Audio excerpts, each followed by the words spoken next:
Seen one of these?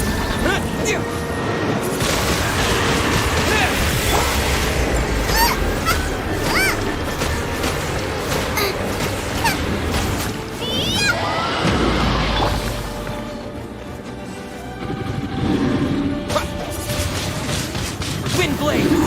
I'm the frying pan. Got something for ya. Think you can bully me? This is a new one.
I trust you.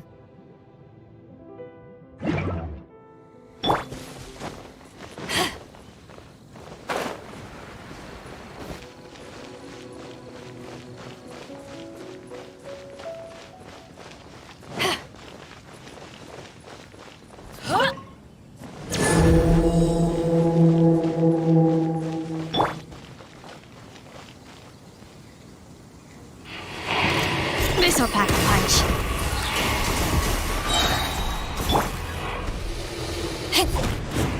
Power that ended Haishan!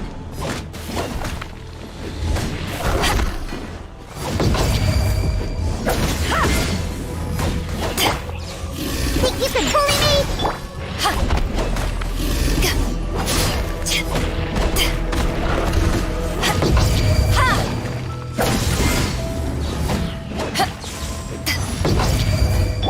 The hunt is on. Ever seen one of these?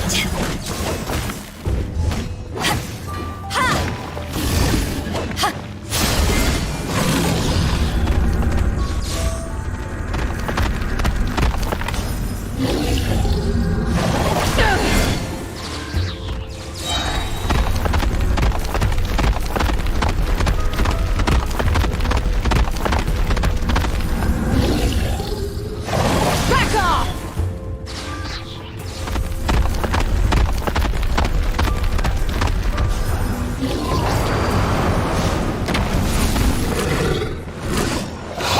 This'll pack a punch.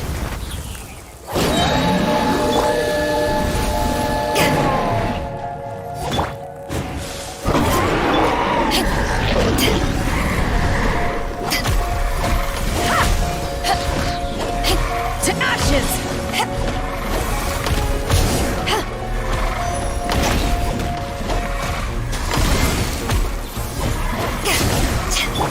Think you can bully me? Can't handle your drink.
sharpen my spear.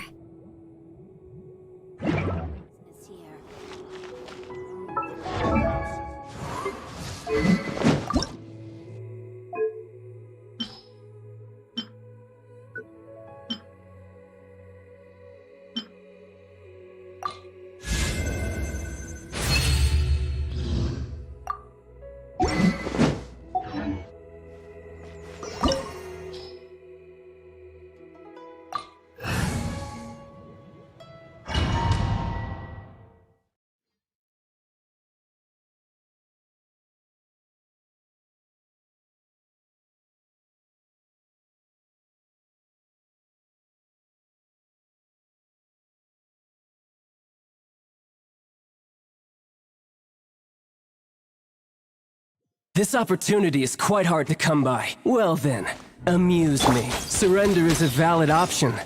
I promise I'll be gentle.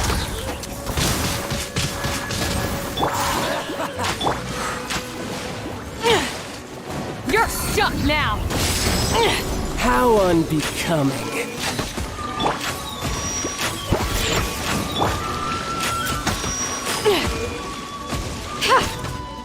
Got something for ya! Already?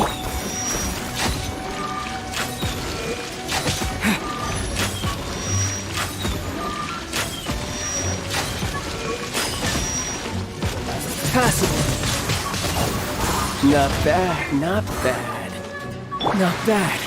You've got Nice a and trick. spicy. This is a new one! Ever seen one of these?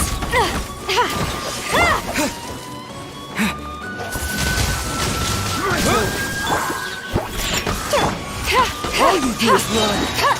The hunt is on!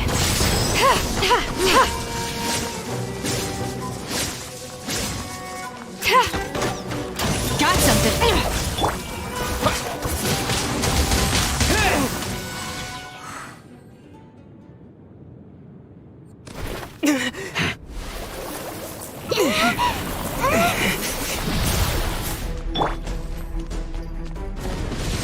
Look at you, Boozhound. Robot, get them. You're stuck now!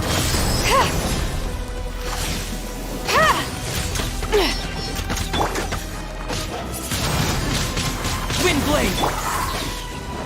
Out of the frying pan. Scratch them.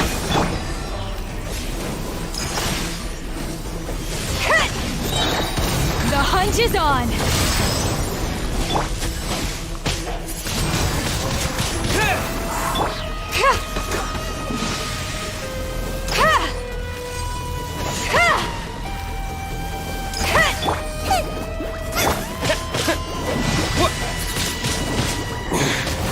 You're a cut above.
Scratch that!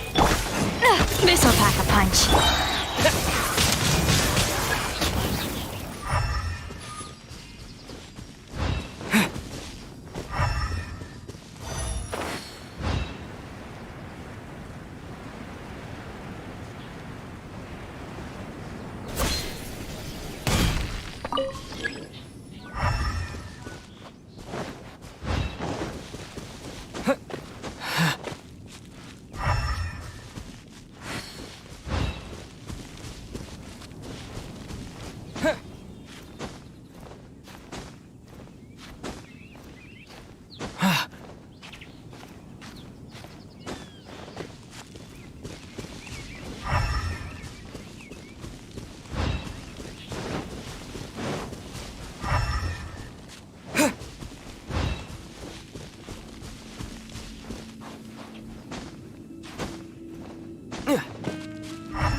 Nice and spicy!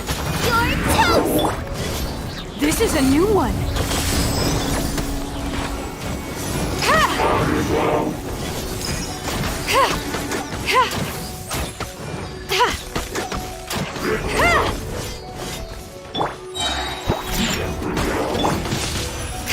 Gooba, get them! You're stuck now. Ever seen one of these?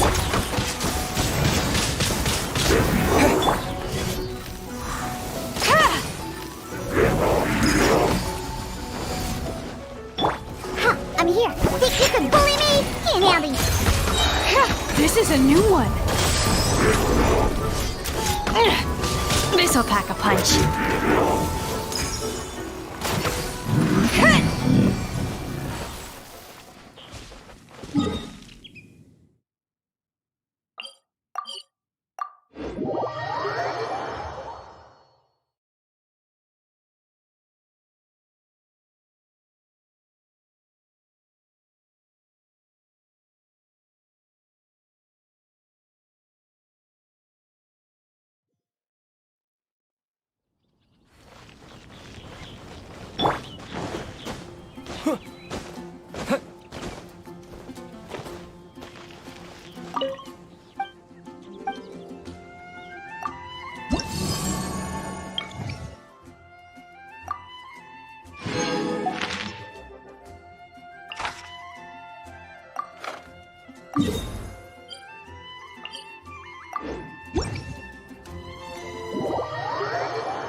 Wind Blade! Eat this!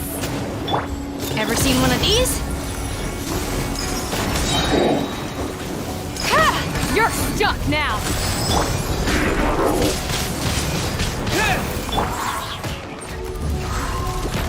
Diana Special!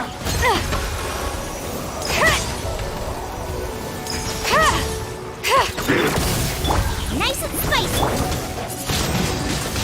Wind Blade! The hunt is on!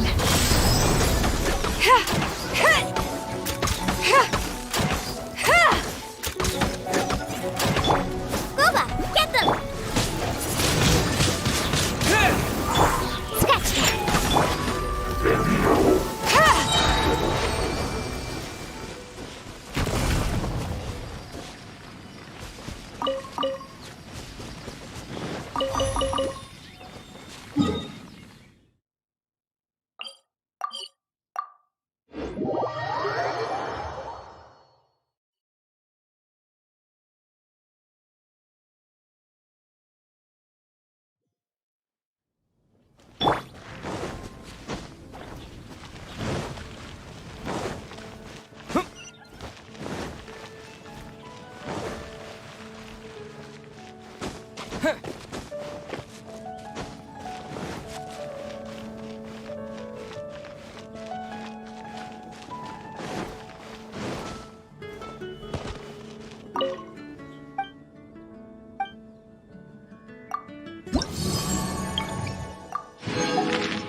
You can bully me? Wind Blade!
This'll pack a punch.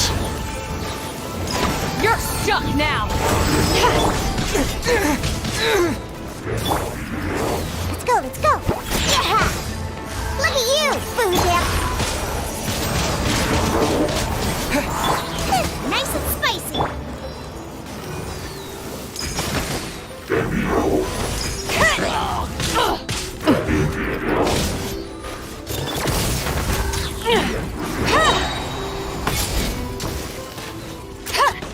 This is a new one.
The hunt is on! Ever seen one of these?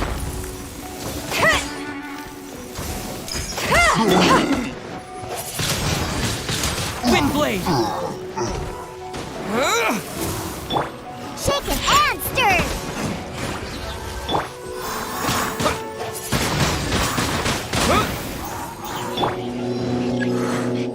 Yes! Nice and spicy!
is a new one. Ha! Ha! Ha! Ha!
The vision hunt decree.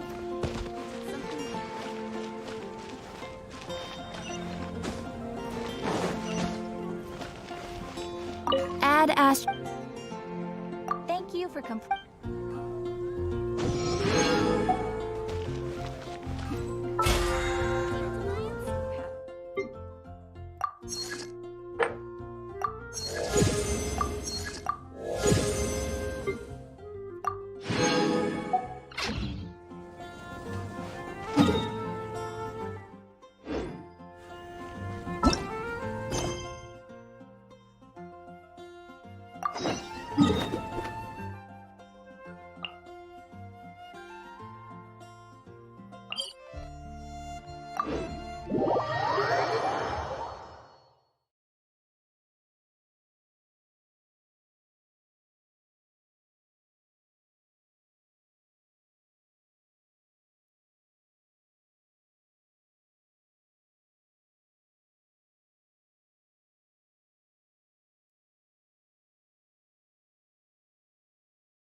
According to the letter, this should be the place.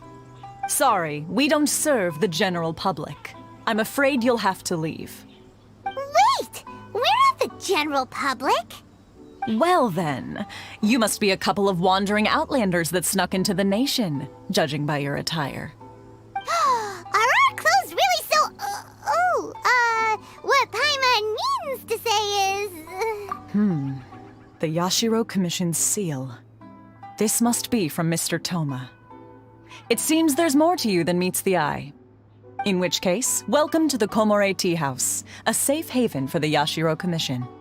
Well, that sounds more like it.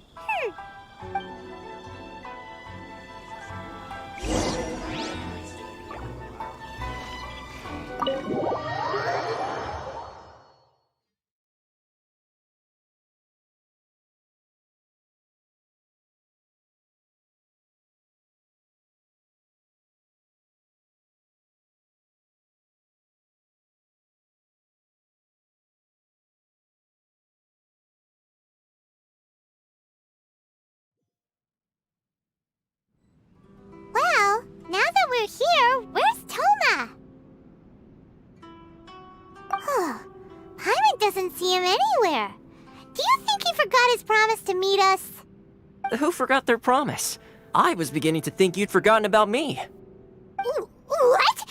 Is that dog talking to us?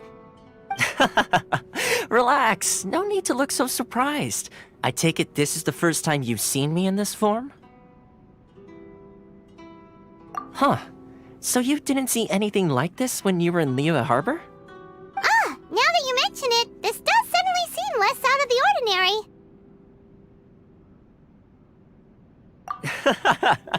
Alright, I've had my fun. Hey, you're this close to getting an ugly nickname, mister! Well, I've had some time to kill, given that I've been waiting here for you for so long, as was the case in Rito. So I came up with this little fun greeting for when you arrived. But in all seriousness, I would like to apologize about that little test you went through earlier, though it was quite necessary. It helped us determine whether or not to bring you before Miss Kamisato, and whether you had the courage to face the lightning alongside us. Don't think that Paimon's gonna forgive you just because you're getting all serious now. Sorry, did I overdo it? My apologies. Let me just say this. You've often found yourself skirting the rules from the very beginning, haven't you? Naturally, this is due to your unwavering and resolute determination. A long time ago, we had a friend who was much the same, but when the lightning struck... Ah, so you've heard of his story. His light still burns all the more brightly. Yes, of course. I will bring you to the Kamisato residence where the Yashiro Commission is located. But before that, there is one other place I was hoping you both would accompany me to. Oh? Where? I would like you to come with me to the statue of the omnipresent god. It's still under construction now, but you can already see it from practically anywhere on Narukami Island.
Sure feels gloomy.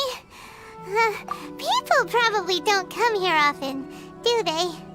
Huh? Are Paimon's eyes playing tricks? Or are there things embedded in the statue? Visions. Visions?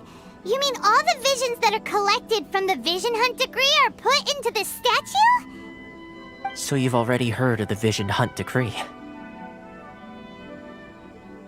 Before I try to explain, I should perhaps remind you first that Mondstadt is the city of freedom, and Liyue is the city of contracts. As for Inazuma, it's known as the Nation of Eternity. The Raiden Shogun is both the nation's most powerful ruler and its deity. The Eternity in question is her endless and unchanging will to rule over Inazuma. As such, she relies on the Tri-Commission to regulate the nation's affairs and the Sakoku Decree to limit the people's movement. The Shogun wishes to keep Inazuma in stasis, allowing the stream of time to flow from one end to the other without disturbing it for all time. Seems like every god has their own will. Of course, this is my own limited understanding. As for the reason behind the recent Vision Hunt decree, perhaps the Shogun believes that visions grant people the power to change, and that her eternity doesn't allow for such instability to exist.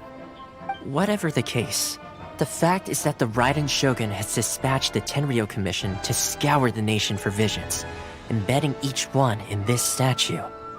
And this statue of the omnipresent god can be seen as Inazuma's symbol of eternity. But if that's the case, wouldn't you say that the Raiden Shogun is being, I don't know, selfish? Only outlanders such as yourselves would ever dare speak out so directly against the Raiden Shogun. And yet, I agree. The Vision Hunt decree is something that simply should not exist. And Miss Kamisato has been committed to fighting it since the day it was announced.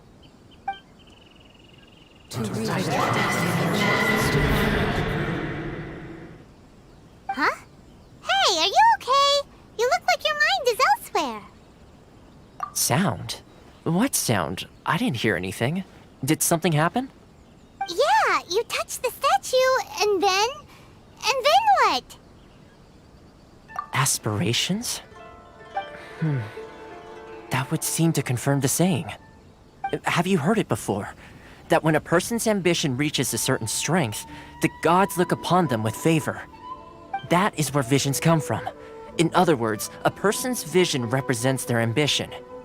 So if what you just said is true, then the ambitions of these people are stronger than I imagined. All right, time for the next stop on our tour of Narukami Island, the Kamisato residence. Finally!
So, this is the kind of place where the big shots of Inazuma live, huh?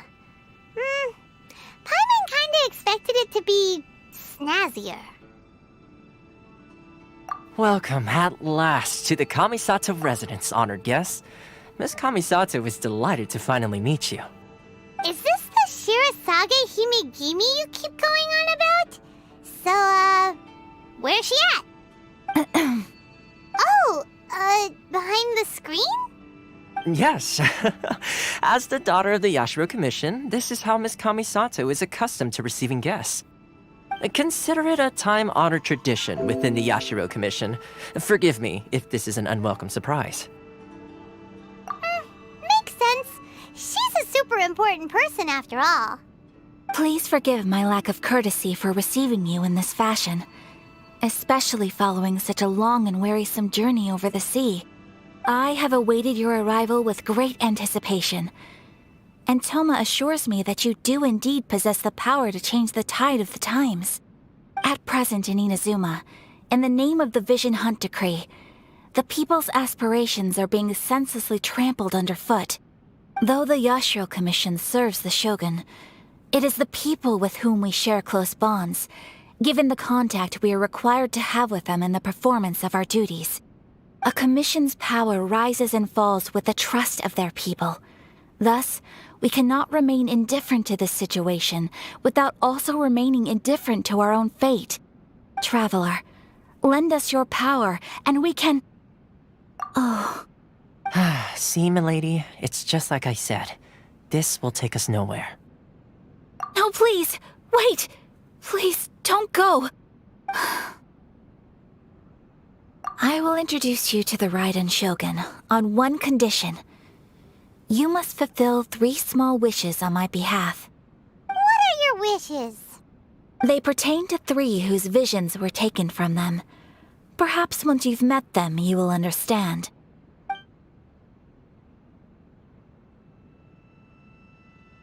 A warrior who guards a village, a former samurai who helped carry out the Vision Hunt Decree, and a swordmaster determined to become the best in the world. Does Paimon got that right? Correct. Please do all you can to help them. I will await your return here. Then you have my gratitude. I'm sure you'll do great.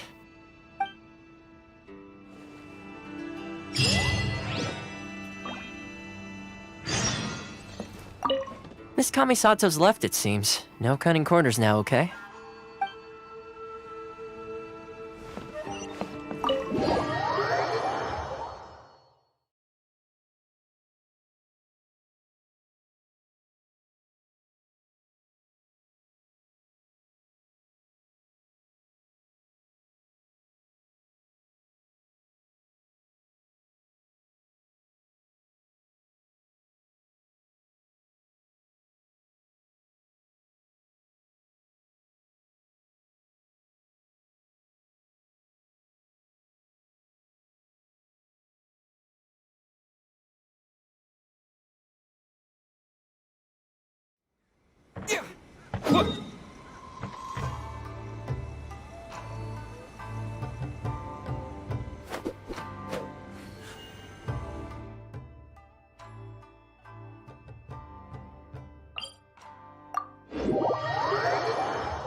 Where's the person Ayaka told us about? Why are you doing this? Why leave all of a sudden, after all these years? Precisely. It's much too sudden. We've had no time to prepare. The children are desperate for you to take them out to play. Please, we urge you to reconsider. That must be the guy Ayaka told us about. Let's go over and see.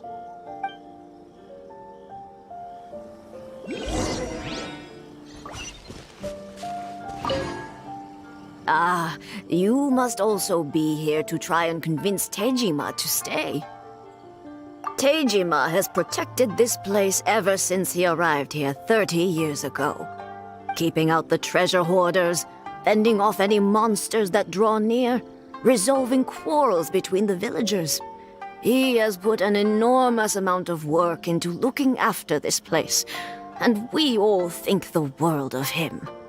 But now, all of a sudden, he says he plans to leave us. We can't help but wonder, was it something we did? We will gladly apologize if that's the case. All we want is for him to stay.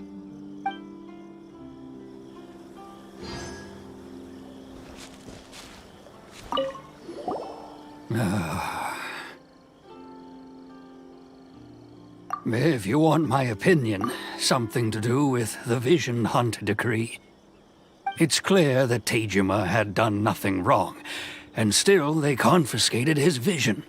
After that, he became a completely different person. I can't claim to fully understand it, but I could tell that he'd lost something very important to him. He went off on a walk, alone, circled the village a few times, and then out of the blue, he announced that he was going to leave and become a wanderer. Truth be told, we aren't sure whether trying to keep him here is the right thing to do.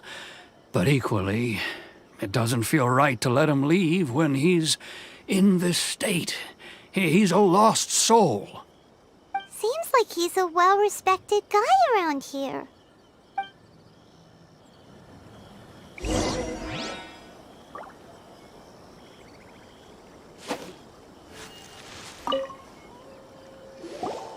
You must be Teijima. So what's made you want to up and leave all of a sudden? Me? It's not a question of why I want to leave, but a question of what reason I would have to stay. True, but that's not why I chose to stay here. And what made me want to come here 30 years ago? And why have I never wanted to leave in all that time? I don't have answers to those questions because I can't remember anymore. Ever since they took my vision away, it's like a slice of my memory is gone. In the past, I knew I wanted to stay here. But whatever resolve I had then, it's gone now.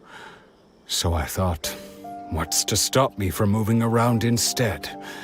The emptiness inside me will be there either way. Okay. Well, in that case, if we help you rediscover the reason you chose to stay, you won't need to leave anymore, right? But if you can't remember anything, it's not gonna be easy. Oh, maybe if you just try a little harder to remember, then it'll all come flooding back? Oh, that reminds me. Last time I brought Teijima some fruit, I do believe I saw him writing in a diary. I keep a diary? If you say so. I honestly can't seem to remember. Oh, yes, you do. And what's more, I remember you saying at the time that you wanted to make a note of a few interesting things. Things which would prove very important at a later date. Perfect! So if we want to keep Teijima from leaving, we just need to find his diary. It must be around here somewhere. Let's take a look. If you don't mind, we will leave you to find the diary.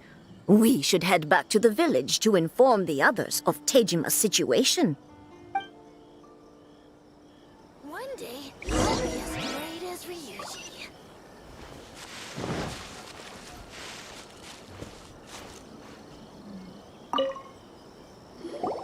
This looks like Teijima's diary, all right. Let's see what we have here. Today, the villagers and I got together to cook dry braised salted fish.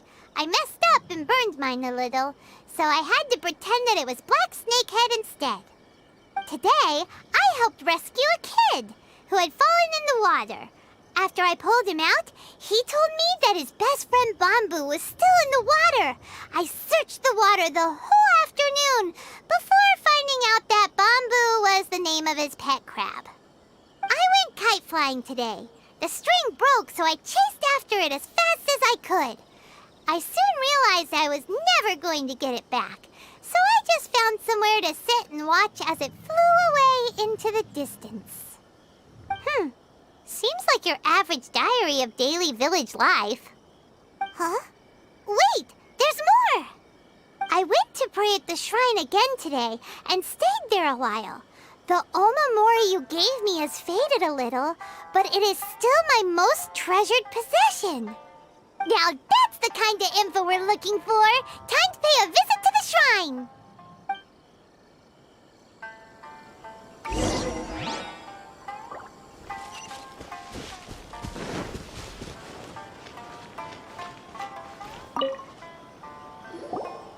So this is the Omamori Tejima wrote about. Interesting. Looking at the color and the design, Paimon would have thought it belonged to a child. But anyway, if he had this with him all the time, there's a chance some of his elemental energy remained on it. Do you think that it might come in handy?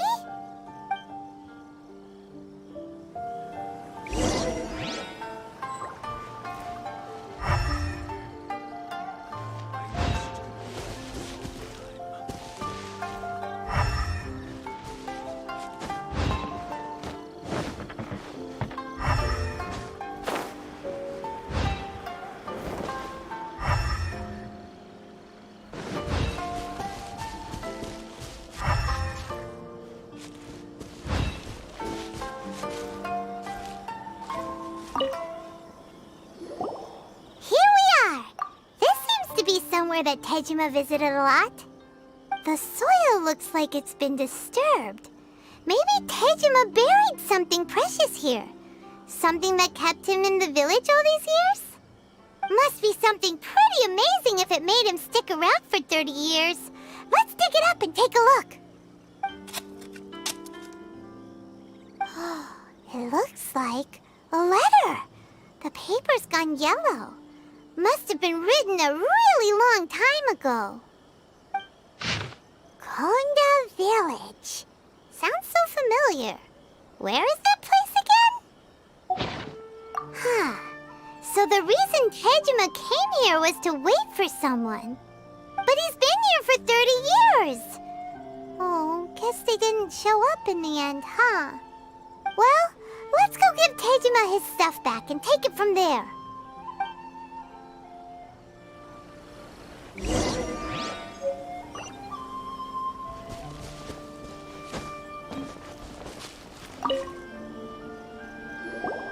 Well, I'll be. That's certainly my handwriting. And I guess the Omamorian letter belonged to me too. But I have no memory of anything that's written in this diary. Still, it's clear that I was waiting for someone here, and that I chose to wait for 30 years. Over the years, I must have made a note of anything interesting. Anything that I could share with her when we were finally reunited. And just look at all the things that did happen over the years. The time has flown by so quickly. 30 years feels like the blink of an eye. How could I have forgotten something so important to me?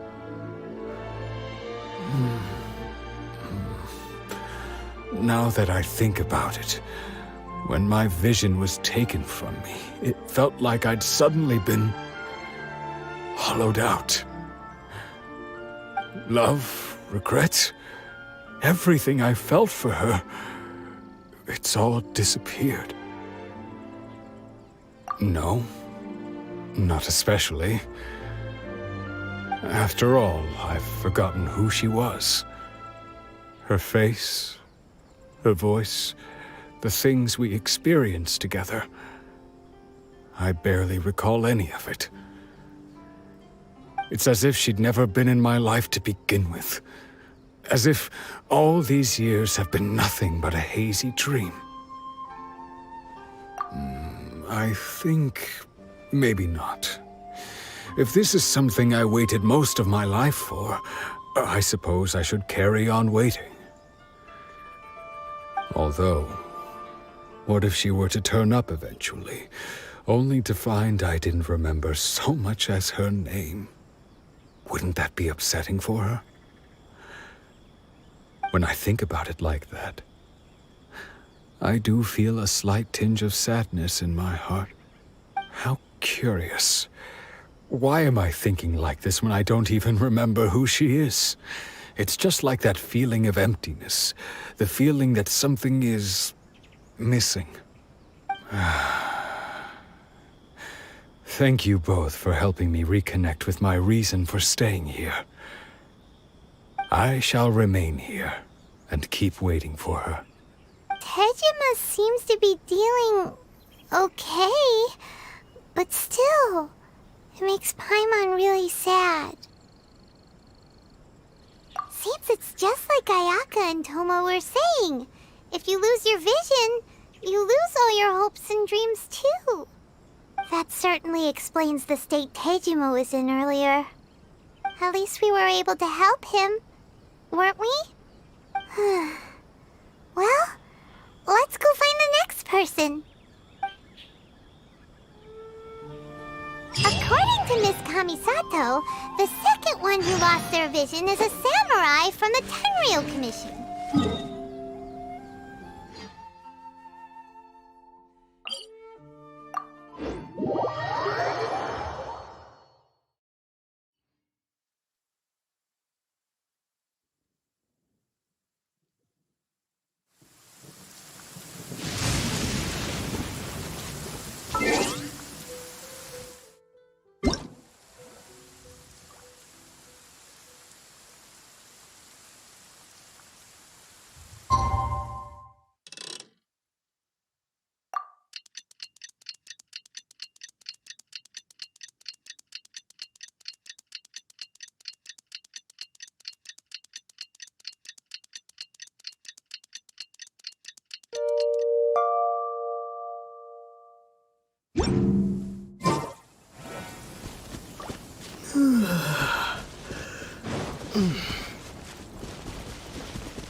I wonder what's on the other side of the ocean.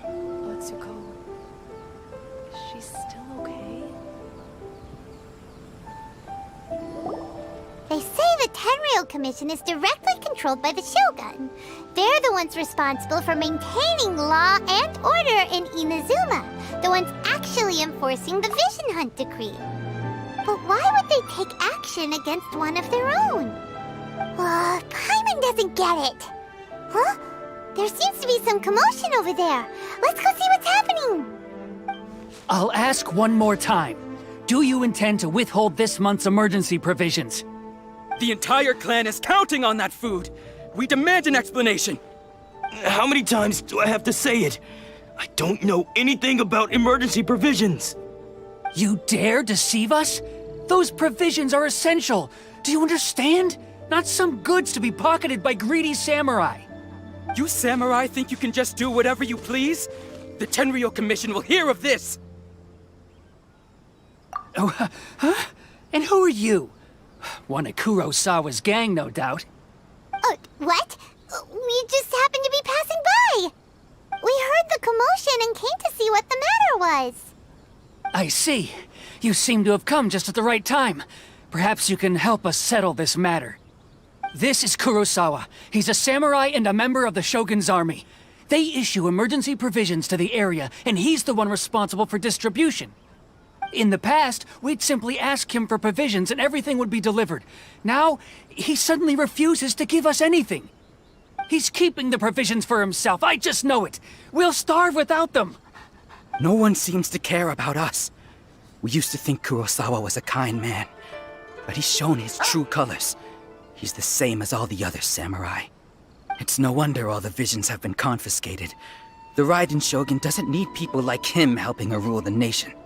This must be one of the people Ayaka asked us to help. But why would she ever want us to help someone like him? Maybe we should talk to Kurosawa and see what he has to say.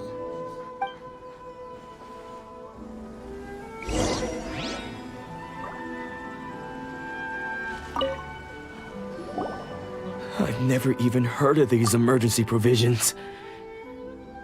I don't know whether it's rumors or whether they're trying to blackmail me. But either way, it's ridiculous. If I was hoarding supplies, would I still be the poor man I am today?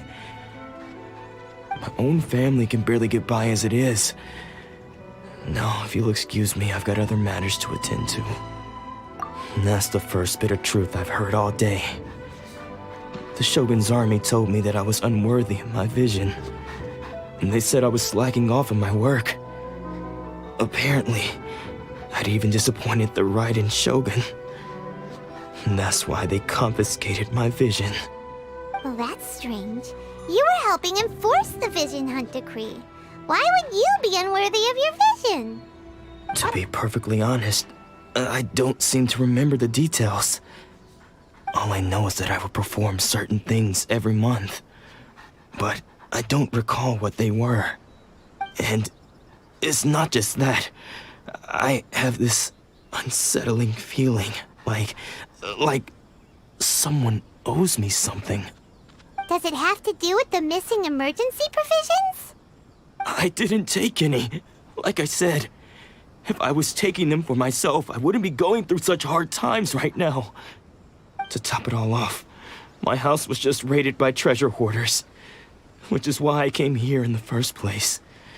I was chasing after them when I got held up by these two. If you don't believe me, go find the treasure hoarders yourself. If there were any emergency provisions to be had, they would have found them. Huh. He seems to be telling the truth. But we better confirm. Let's go round up those treasure hoarders and see what they have to say. We should be able to follow their tracks. They couldn't have gone too far.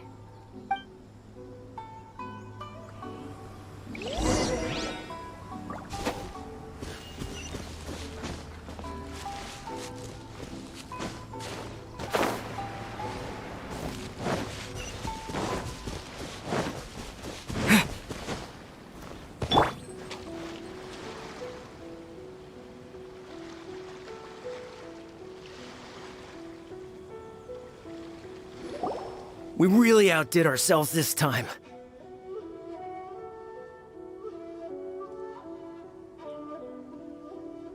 All those samurai houses packed with goods. We really hit the jackpot. I mean, besides that one house. You haven't seen anything yet. There'll be a lot more where this came from. Today's just the beginning. I'll be leading you all on an epic journey of pillage and plunder that will go down in hoarder history.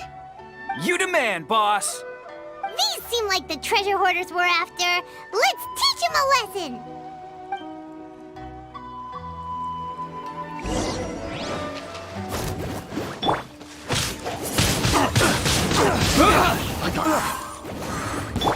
This'll pack a punch. Oh, there goes all the Mora. We worked hard to steal that, you know? Come on, boss. Think of something. Not bad, kid. You ever think of joining the treasure hoarders? We could use someone like you. Kurosawa. Oh, I remember. So he's the one who sent you after us, huh? Just our luck. I knew he shouldn't have hit that place. So what did you see inside? Was it stuffed with food supplies? Food supplies? You kidding? That place was a complete mess. All we found was a strange-looking box, hopefully with valuables inside. I didn't want anyone else to see it, so I was planning on opening it myself once we got back. But now that you've caught us, how about we make a deal? That little box for our freedom. What do you say? You've got a deal! Now show us what's in the box! Huh? What the? There's nothing in here but IOUs! Yeah, a lot of them too! And they all seem to be made out to the owner of a general goods store, a Miss Aoi. We're talking tons of Mora here. We better talk to this Miss Aoi and get to the bottom of this. As for you guys, you're free to go. Just pray that our paths don't cross again. Yes, of course. So, we redeemed ourselves for some IOUs. Does that mean we broke even? Shut it. Let's just get out of here.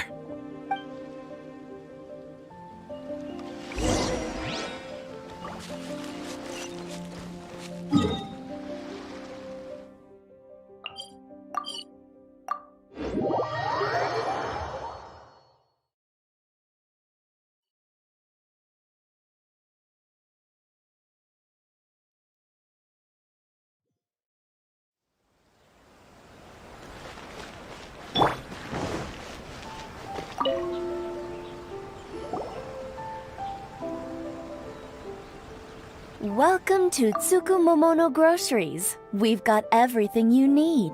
Can I help you find something? Or perhaps there's something you want to inquire about? Ah, so you're friends of Kurosawa, I take it? Perhaps you're here to pay off his debts. Whoa! Let's not get ahead of ourselves. We're just here to learn where they all came from. How did Kurosawa end up owing you so much money? Did he buy anything super expensive here? Let me think. Kurosawa would come regularly to purchase large quantities of foodstuffs. He'd always put the payment on his own account. However, the price of provisions began to skyrocket recently, and his salary was no longer enough to cover the cost. So, he started writing out IOUs to cover whatever he couldn't afford of the usual amount. So that's how he was getting those emergency provisions. But why did he have to purchase a usual amount? If the prices increased, couldn't he just buy less? Well, if you think about it, the citizens receiving the emergency provisions must have been carefully calculating how much they needed to sustain them each time. Kurosawa thought that it would be quite the disappointment for them if they found they didn't have enough, especially after such long and careful planning. So he deemed it necessary to take on the debt rather than let the people down. Wow. Kurosawa was purchasing all the emergency provisions at his own expense. And no one ever appreciated what he did. They just complained and held him accountable. People's attitudes will always reflect their circumstances. In the face of hardship, nobody cares to think twice. If you ask me, had Kurosawa told everyone the truth about the supplies from the start, then there wouldn't be such a severe backlash now. Of course, I'm sure there would still have been some unrest. What he was doing was truly a thankless deed. As for why he chose to spend his own money on emergency provisions and never tell anyone, I'm still not too clear myself. If you're still curious, why don't you go ask him yourself? I see. That reminds me, it seems that his vision was recently confiscated. Most unfortunate. If he doesn't clear the debt on his name, he'll have no choice but to sell that sword that is so dear to him. Sword? What sword? Oh, didn't he tell you? He possesses a very valuable blade. He's carried it for years now. I've asked him about its origins.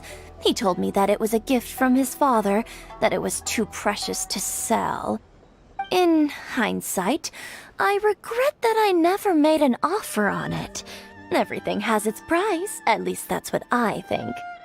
Why don't you ask him about the sword yourself? Perhaps it'll even provide you with the answers you're looking for. Oh, but before you go, if you would kindly settle today's bill. But we didn't buy anything! Information is also a kind of commodity, wouldn't you agree? Don't worry, I won't charge much for information about Kurosawa. Nothing we ever discussed was explicitly confidential anyway. Oh, let me think. 2,000 mora should be a fair price. At least we now know where the emergency provisions are coming from. Plus, we found out that Kurosawa has a priceless sword in his possession. Let's go talk to Kurosawa again and see if he can remember anything.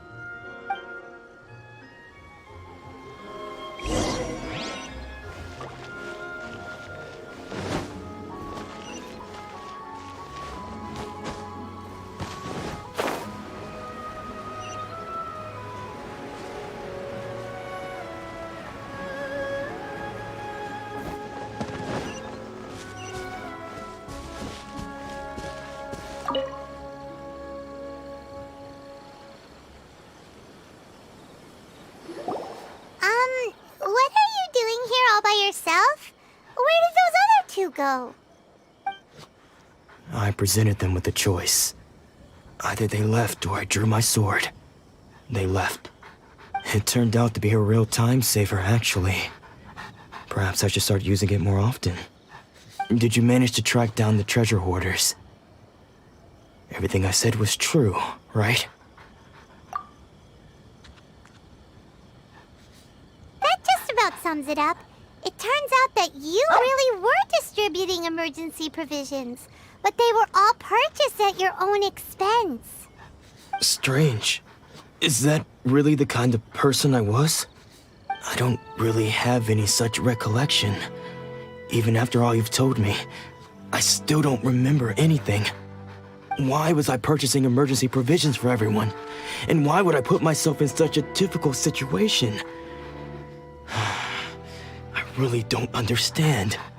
But I cannot deny that when I brandished my sword to scare those two away, I could sense that my body was somehow reluctant to do so.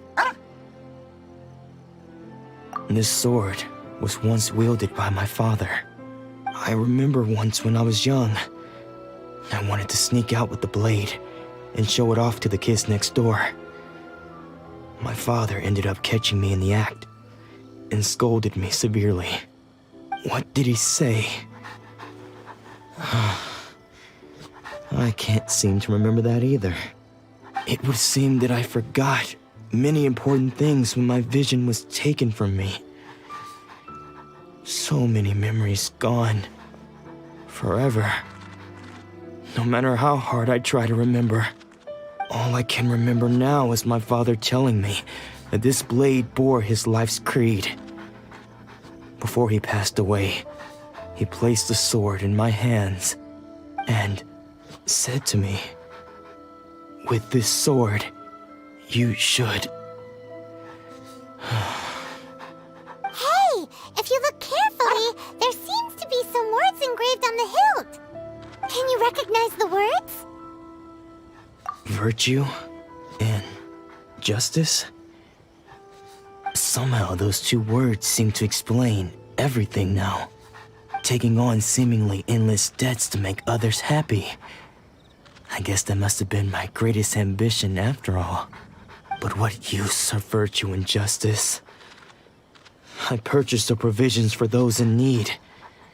And look how things ended up. The Tenryo Commission seized my vision. And the very people I was so desperately trying to help refused to understand me. And the irony of all of it is, I somehow still felt sorry when threatening them with my blade. I'm incapable of being a good person, yet I'm equally unable to be bad. I don't know what to do with myself. Yet another troubled soul. When we get the chance, let's speak to Toma about Kurosawa's debt. The Yashiro Commission would surely help cover his expenses. In any case, we must never let him sell off that sword. Yeah, seems like losing all ambition is a terrible experience. Fortunately for us, you don't have a vision. Let's go find the next poor soul.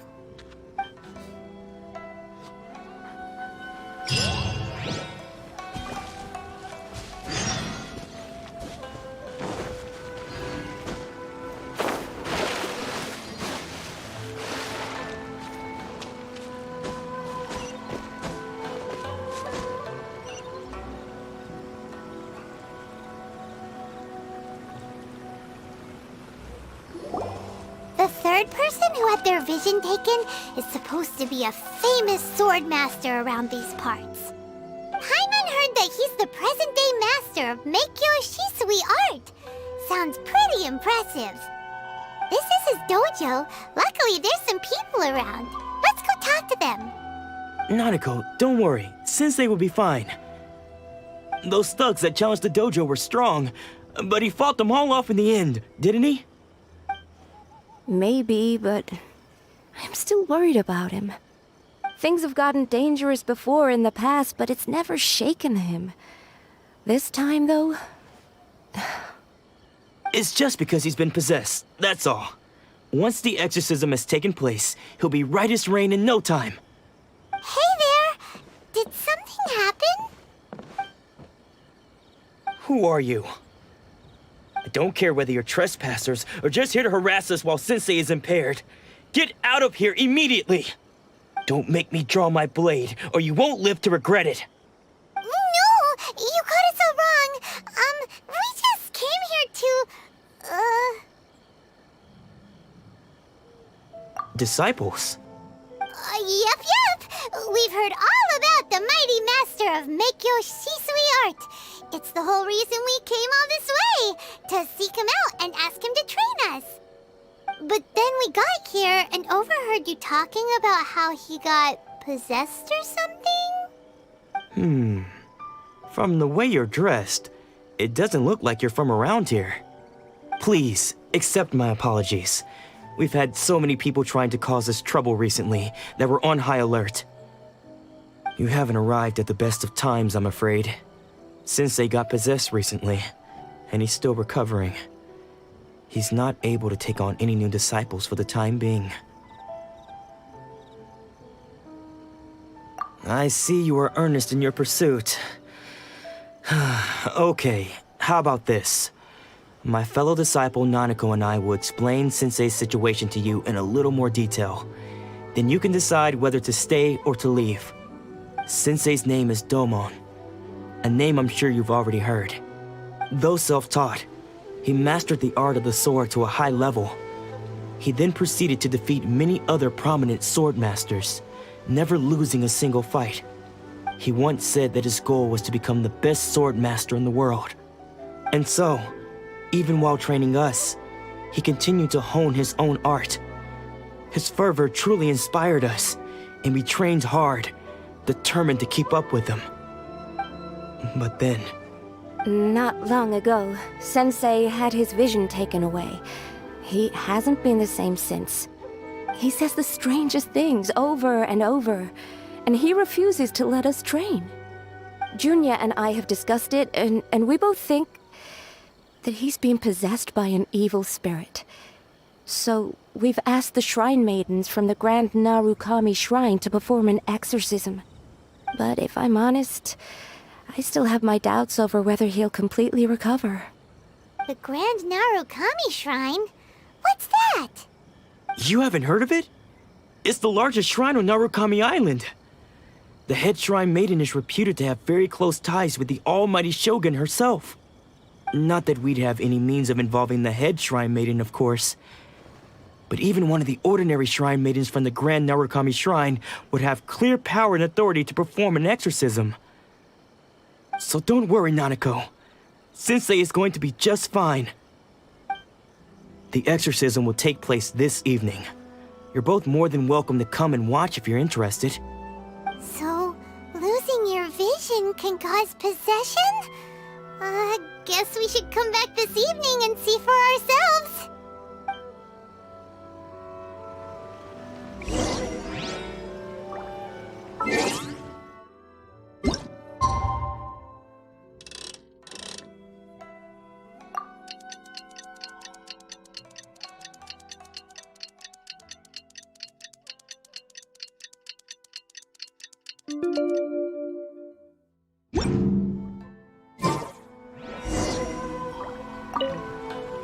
Shh. So you decided to come. It's a good thing you didn't arrive any earlier. You would have had to witness Sensei in one of his fits of madness. Just now, when Nanako was attending to him, she heard him whispering a few names to himself. When she asked him who the people were, he suddenly looked panic-stricken and pushed her away. It looked like he was in great distress. He was covering his ears and looking frantically around him with bloodshot eyes. All the while he kept calling those names. Some of them we knew, others we didn't recognize. But they all seemed to be the names of sword masters he had defeated in the past. One of them was Anzai. He used to be a fellow disciple of Sensei's. His senior, in fact. But Sensei defeated him in a duel many years ago, and he has been a wanderer ever since. Sensei wouldn't stop calling his name. Thankfully, the shrine maidens managed to subdue him. so the exorcism can finally continue. The ritual has now begun. All we can do is patiently await the result. Here's hoping Sensei will be back to his normal self very soon. Please, excuse me for a moment while I fetch some water. If he wakes up, he is sure to be thirsty.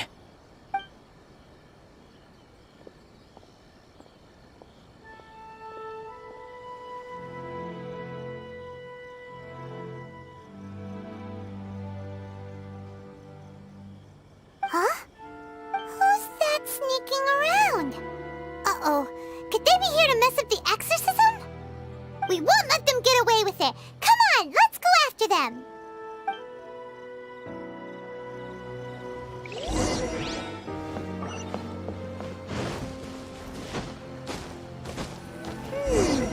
Seems they aren't here. Should we keep going further up? Is this definitely the right place? Let's look a little further up. What a pleasant surprise. Aha! Suspicious person sighted! That's gotta be him!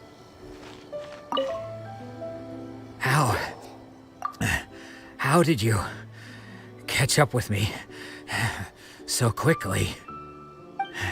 Are you sure you're Domon's disciples? You move even quicker than he does. Unless... I guess it's been a few years. Maybe his skills have improved again. Excuse me? We're the ones asking the questions here. First off, who are you? And what are you doing sneaking around these parts? You seem like bad news, mister! Bad news? I'll have you know I trained side by side with Domon back in the day, long before you ever showed up.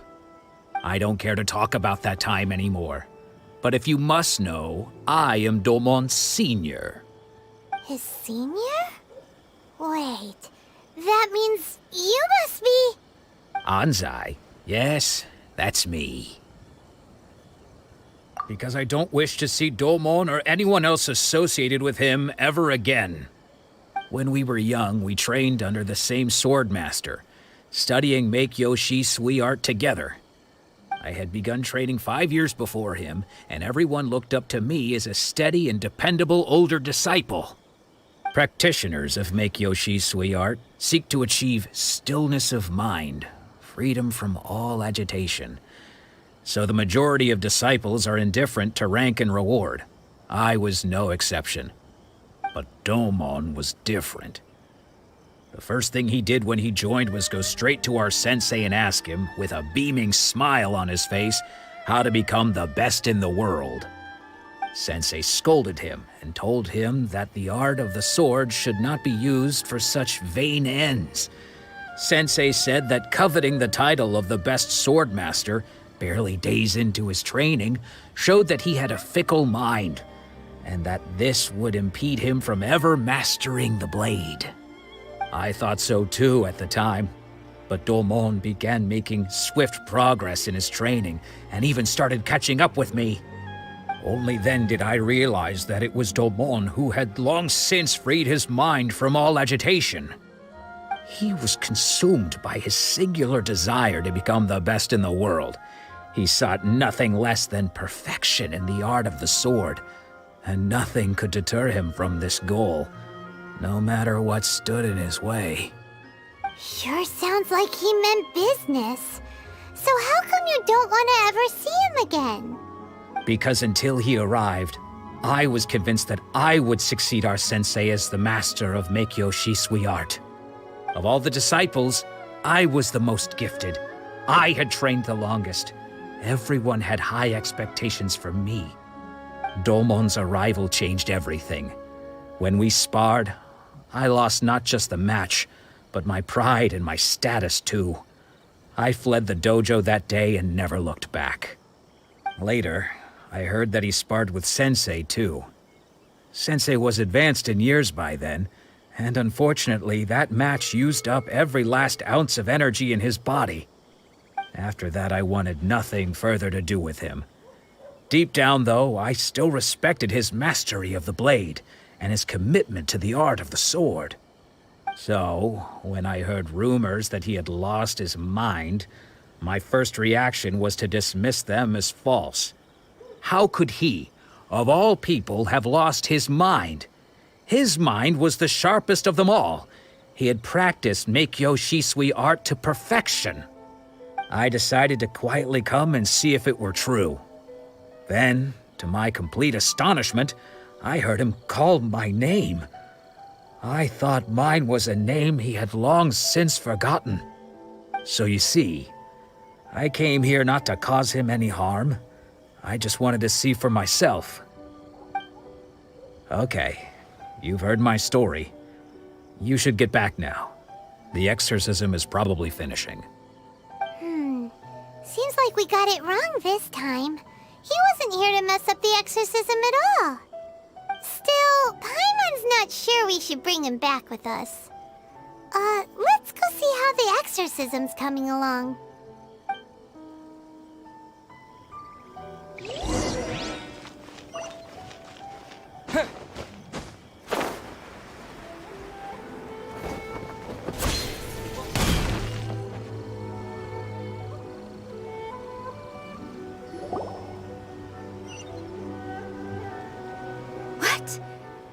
You're saying he isn't possessed?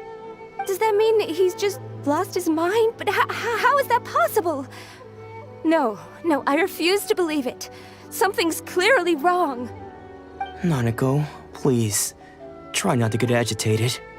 I am sorry. With what powers I have, I can find no sign of any malignant spirit having possessed Domon. But spirits may take a myriad of forms in this world, many of which I cannot claim to have witnessed myself. Thus, I dare not rule out possession with complete certainty. And all is certainly not lost, for I received word not long ago that Lady Yae has taken an interest in your sensei's case. Lady Yae? Is that the same Lady Yae that I think you mean? The head shrine maiden of the Grand Narukami Shrine? That's wonderful news! Then Sensei will be sure to recover. Correct. Lady Yae is most knowledgeable indeed, and has abundant experience in the exorcism of evil spirits and aversion of great calamities. I am unable to say for certain whether an evil spirit has possessed your sensei, but Lady Yae can give a conclusive verdict. Excuse me, Miss Inagi, but I must ask, should we prepare a greeting gift for Lady Yae? That won't be necessary. All that is required of you is your timely arrival at the Grand Narukami Shrine. Lady Yae does not like to be kept waiting. I must leave now, but we will meet soon at the shrine. I wish Domon a full and speedy recovery. Who'd have thought Lady Yae herself would have taken notice of our sensei's case? Do you mean to say that Sensei isn't renowned enough to deserve Lady Yae's attention? No, that's not what I meant at all. You misunderstand me. I just mean this is Lady Yae, the head shrine maiden. She has direct and close contact with the almighty Shogun herself. Anyway, you should join us too, tomorrow. Given that you've traveled all this way just to meet our sensei, we, the disciples of Meikyo Shisui art, will do our best to help you. Sure! After all, everyone seems pretty excited about Lady Yae. We're curious to meet her too. Who knows? Maybe we'll be able to find out a thing or two about the Raiden children from her.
I'll keep this close.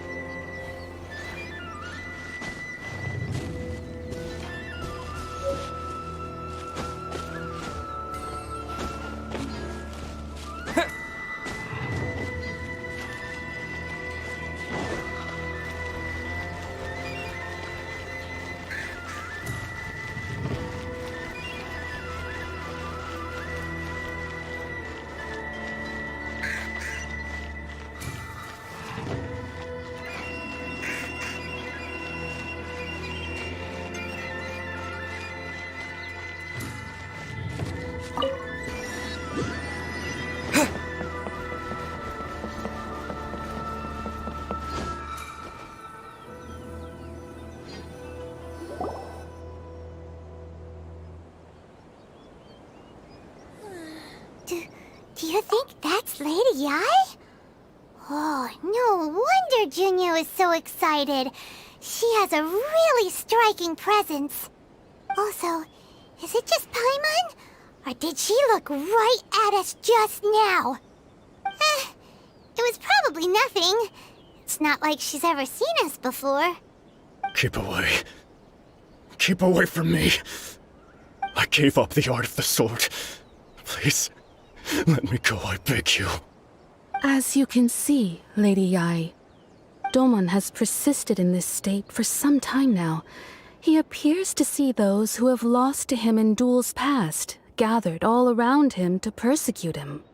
Lady Yai, it must be a possession, right? This is nothing like him at all. In the past, no matter what came his way, he would always face it with a confident smile. I'm sorry. It is clear to me that your sensei is not possessed by any evil spirit. But then does that mean he... Yes. This is a change in the person himself. Unable to cope with the tremendous pressure he was under, he suffered a spiritual collapse. With his wits impaired, he finally descended into madness. As one who is thrown into the sea, though he fights back desperately against his predicament, it does nothing to prevent his descent into the depths. As for what has triggered this change, I believe it must be the loss of his vision. For to be stripped of one's vision is to be stripped of one's ambition. Stripped of his ambition? But Lady Yai, even without his ambition, why should he suffer such a dramatic change? How does that explain his descent into madness? Your school practices Meikyo Shisui art, does it not? Stillness of mind, freedom from all agitation. What a fine notion that would be if any in this world could ever hope to achieve it. There was once one who claimed to be indifferent to rank and reward, and who fled enraged when defeated by his junior. And then there was an aged swordmaster who was aggrieved enough that he crossed blades with a disciple he himself had taught. Then, what of the one who crossed blades with his own sensei and beloved fellow disciple, and defeated them both? Can one truly remain unagitated, of still mind in moments such as these? Lady Yai, I'm not sure I understand. The path of the swordmaster is filled with twists and turns. It is no small undertaking to pursue the position of greatest swordmaster in the world. It requires one to take their sword firmly in both hands and cut down the hopes and dreams of others, even those of one's closest companions. Only a deep commitment to his ambition to become the best made it possible for him to rise above the pain of these encounters, to focus on the way ahead.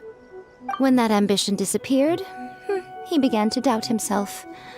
As he battled his growing anxiety, he slowly descended into the state you see him in now. Much like a certain fatally flawed friend of mine. Poor sensei. To think he's been suffering so greatly. I'm sorry. It's all my fault. Father, Sensei, Onsai. That's enough. Huh? Isn't that Onsai? Where did he come from? Did he follow us the whole way here? Onsai, why are there two of you? is that you are a ghost.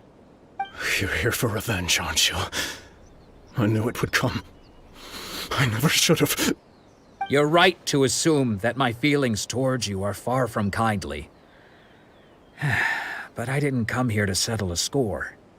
It's been so long now that I made peace with it years ago. You did nothing wrong that day. I couldn't face the humiliation. That's why I ran.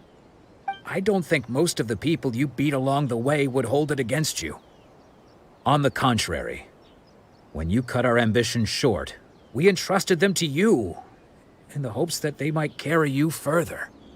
Now I know that we can't place our hopes in you any longer, since you've been stripped of your ambitions too. But that is no reason to strip them of theirs. Follow the way of the sword all the way to the highest peak. You taught them that, didn't you?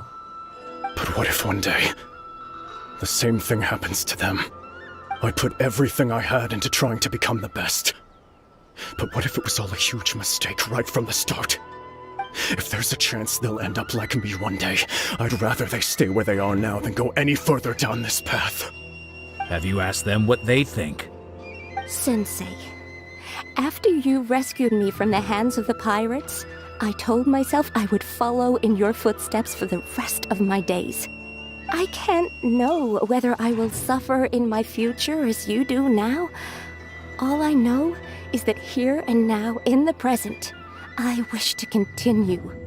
I want to keep going until the day that I can stand before everyone with my head held high and announce that I, like my sensei Domon before me, am a master of Meikyo Shisui art. Nanako's far from the only one. Actually, all of us think that way. Goodness. Well, You see? You can place the ambition you once had in their hands. Being stripped of your ambition is something that's never happened to me, so I can't claim to understand it. But I do know what it feels like to have your ambitions crushed. That's what happened on the day that you so effortlessly defeated me. So, just as I once placed my ambitions onto you, it is time for you to release yours into their custody. You are not in the same position that I was. When I left, I had nothing to my name. But you have a great number of worthy disciples. I understand. I'm sorry to have made you worry for me, and for the state of Meikyo Shisui art. I no longer have the resolve to become the best in the world. The emptiness and suffering inside of me will not abate, so I cannot hope to still my mind and be free of agitation. But as your sensei, I shall commit to imparting unto you everything I have learned in my life so far. This is my promise. And I humbly ask Anzai, my senior, to hold me to my word. You can count on that. I'd be checking in on you occasionally anyway, just to make sure you hadn't lost your mind again. But I am now used to the life of a wanderer. I do not belong in the dojo anymore, so I will simply stop by once in a while to make sure you aren't cutting any corners with them. Well, don't just stand there staring at me. Say thank you to Lady Yai and then get yourself back home.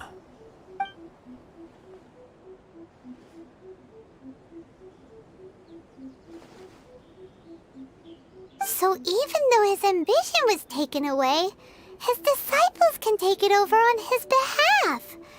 Guess that sort of solves this one, huh? Traveler, a moment, please. Lady Yai has some words for you. So, my intuition was correct. The wind that blows from afar carries fresh life to these shores.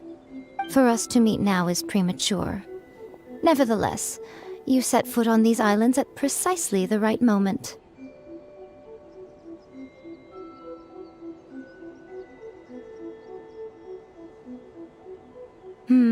I have high hopes for you, child. Don't disappoint me.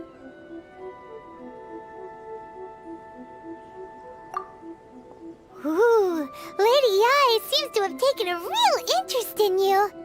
She seems super mysterious. Paimon's so curious what she really meant by all that. We can come back to it another time.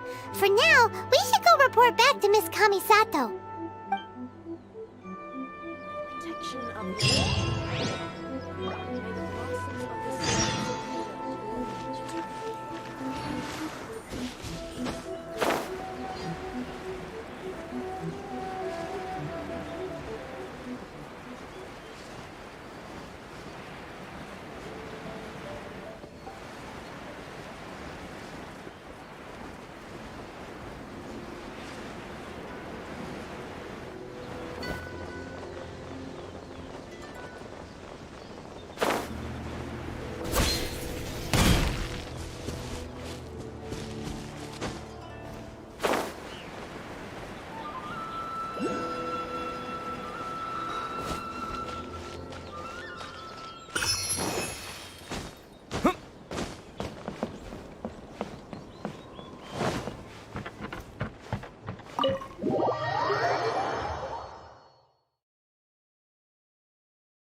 Guess who fulfilled all your wishes? Huh? Ayaka! Huh? Huh?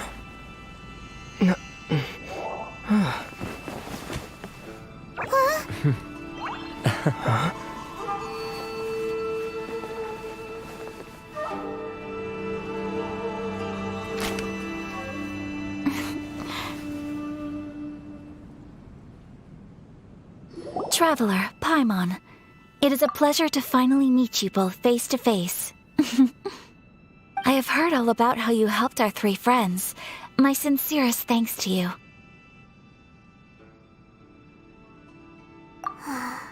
Yeah, short of getting them their visions back, it seems like there's no way to really help them.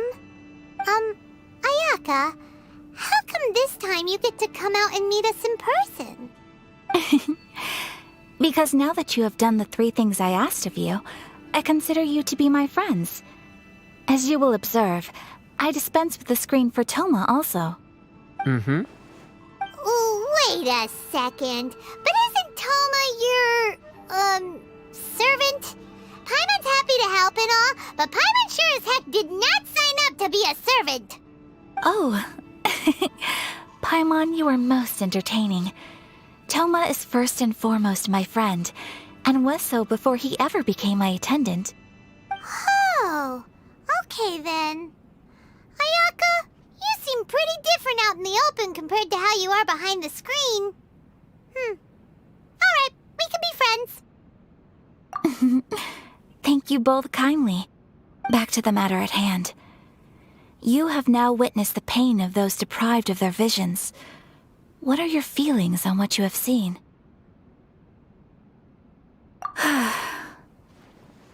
Perhaps in the eyes of a deity such as the almighty Shogun, the lives of those who inhabit the world are inconsequential. Thunders roar, lightnings flash, the winds assault, and the rains descent. All these things take place with no regard for the feelings of the common people. But I believe that surely you understand what they must endure. It seems that perhaps now you can appreciate my feelings on all of this. In which case, perhaps you would be willing to reconsider your stance? You will? Really? Naturally. Alright, bravo, my lady. You were right all along. See? I told you he wouldn't reject them. I'd placed my trust in the right person after all. Now then, given that the remainder of our discussion pertains to matters of a more confidential nature, perhaps we could move to the Komore Tea House? We ought not to involve other members of the Yashiro Commission.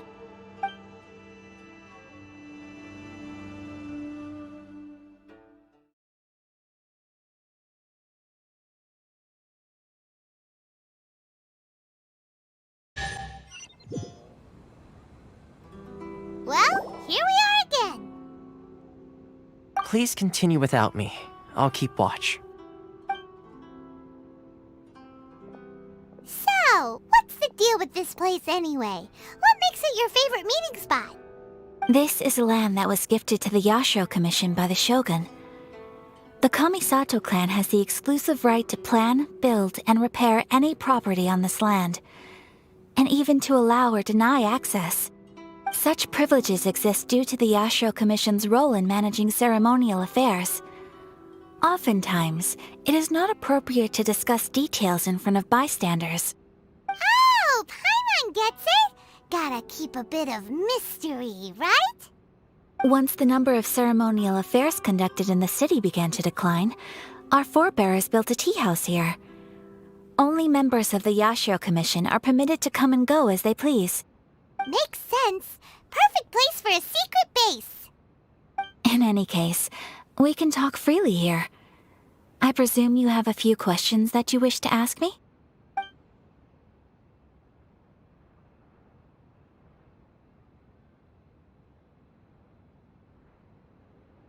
The issue is this.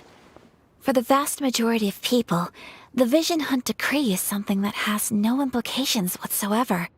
After all, it is but a tiny minority of people who receive visions. Moreover, it is not unknown for visions to spark jealousy in others. Because of this, the attitude of most people towards the Vision Hunt Decree is one of indifference. How can they be like that? Paimon's getting mad. Nevertheless, in addition to us, there is also the resistance on Watatsumi Island. Resistance? You mean like an army fighting against the decree? Yes.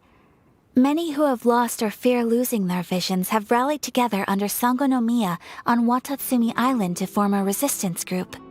To say a little more about Sangonomiya, historically, there has always been some conflict between them and the shogunate of Narukami Island due to their different belief systems. But I do wonder whether there may be some other agenda behind their resistance movement, beyond merely fighting the Vision Hunt Decree. The almighty Shogun. I've seen her on but only a few occasions, most of them formal ceremonies. She inspires awe, commands respect, and exudes a sense of absolute authority. But as I recall, there was something else about her that struck me even more deeply.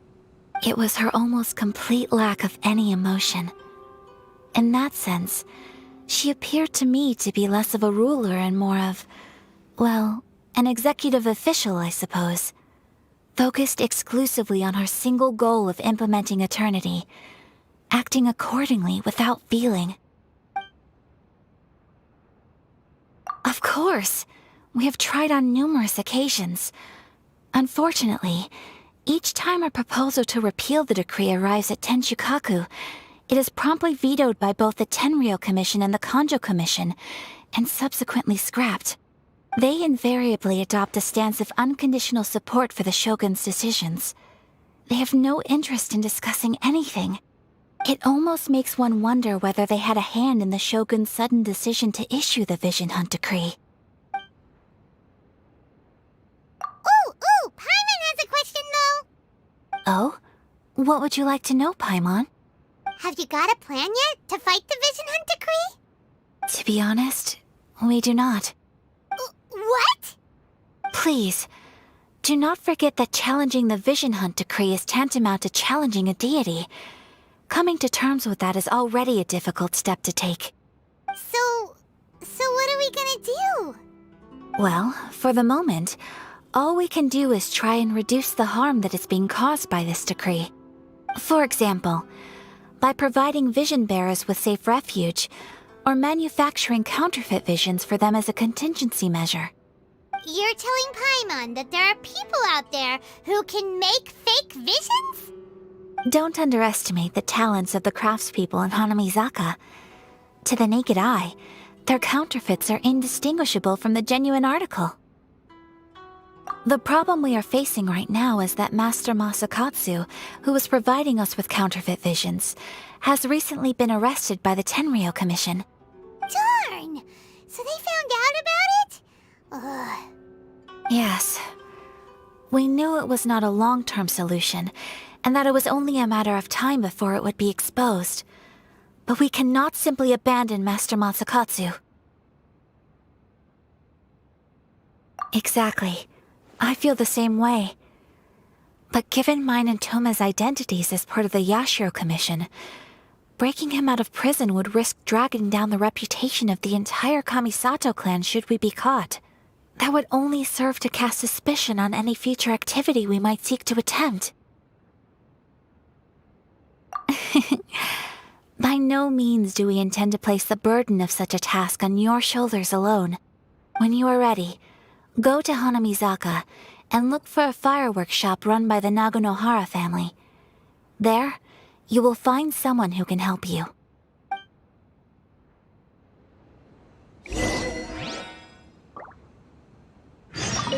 You want to know who you'll be meeting in Hanamizaka? Let's just say they'll be easy to find. You'll see what I mean when you get there.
Just hand it over. You don't want any trouble with me. If you think your elemental powers are enough to resist the Vision Hunt decree, then you'd better think again. Believe me, you're not the first of your kind we've encountered, and we've seen the same unpleasant outcome time after time. You'd best save yourself the trouble. Can't you make an exception? I just got this vision. I won't even use it, I promise. So this is the Vision Hunt decree in action, huh? We can't just sit around and watch things unfold, can we? Psst! Hey, wait! Huh? There's someone trying to get our attention. Come on, this way. What's going on? Can't you see we need to go help? Shh, quiet. Just sit tight and watch for a moment. Hey, this isn't right, you know. Just because you don't have a vision doesn't mean you can sit back and watch others in trouble. Huh? Hey, wait! You do have a vision! Shh! If you don't keep your voice down, I won't have one much longer. All right. Here, take it. Wise choice. All right, let's go. What should we do now? He's already given up his vision. Doesn't he know what could happen to him after losing it? This is your fault. You're the one who stopped us from interfering. Many thanks, Miss Yoimiya. If you hadn't swapped me a fake just now, I'm sure I would have lost it. No worries. choice. You put on quite the convincing performance. Oh, so that's what's going on here. And to think Paimon was about to unleash Paimonial wrath on Miss Yoimiya. Sorry about that. Think nothing of it. I could tell from your reaction we were on the same side. You just didn't know it, you know? Oh, right. Allow me to introduce myself. I'm Yoimiya, the current owner of Naganohara Fireworks. It ain't much, but it's honest work. Great to meet ya. Practically everyone on Hanamizaka knows Yoimiya. She's the queen of the summer festival. Without her and her fireworks, summer on Narukami Island just wouldn't be the same. Whoa, that's quite the introduction. Paimon loves fireworks. It's nice to meet you. Stop it, Hanjiro. You'll embarrass me. As for thanking me, you'd be better off thanking Master Masakatsu. He's the one that gave me the fake visions in the first place. His handiwork allowed me to keep my own vision. Whew, I can't even imagine trying to run the business without it. Ugh. Yes, Master Masakatsu is a good man. It's too bad good people seldom get the recognition they deserve. Master Masakatsu? Huh? Do you guys know him too? You don't say! Then it sounds like the Shirasagi Himegimi has a plan. Awesome! I've been thinking about breaking him out too recently. But if I just marched straight in there by myself, I'd probably get Miss Kamisato in a whole heap of trouble. So, what about if I join you instead? Sure, welcome to the team. Ayaka told us to go look for help at a fireworks shop. She must have meant you. Seems like I finally got a new job to do. Besides hiding vision bearers in my shop, that is. So, Master Masakatsu is being held at the police station. I've already surveyed the area and found a way in. Whoa, talk about a reliable source. Seems we've got the right person on our team. Not bad, huh? Let's go as soon as everyone's ready. Don't worry, Master Masakatsu. We're on our way. Time to break him out.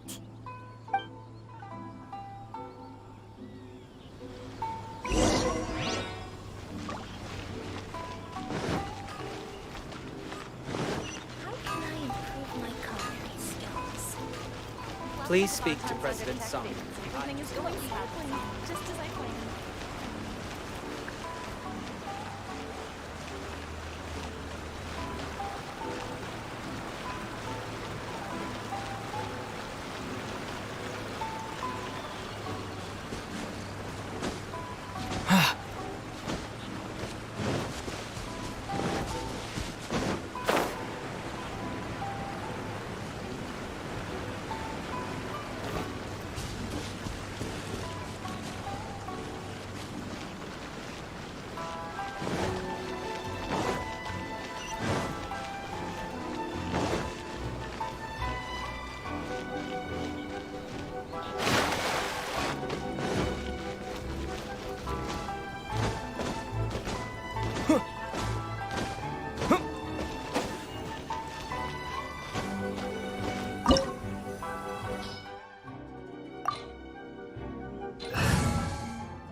Now that we're inside, this place is a whole lot creepier than Paimon imagined.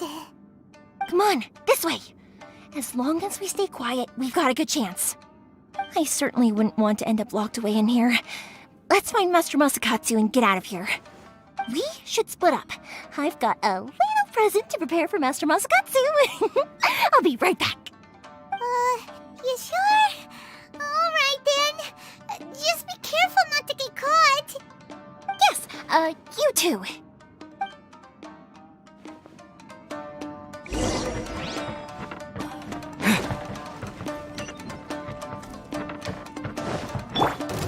seen one of these?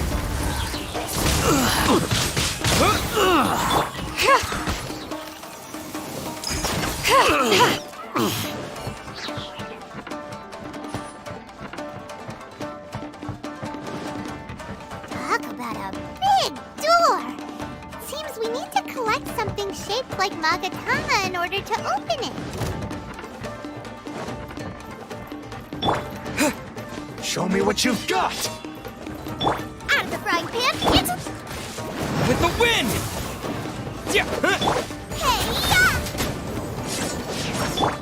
You're stuck now. Got something for ya.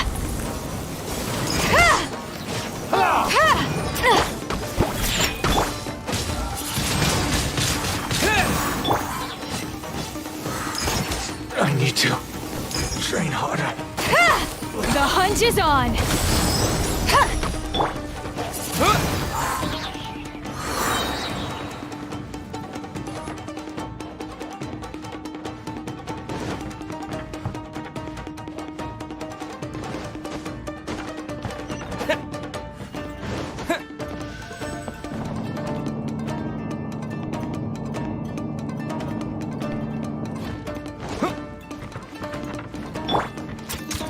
Who goes there?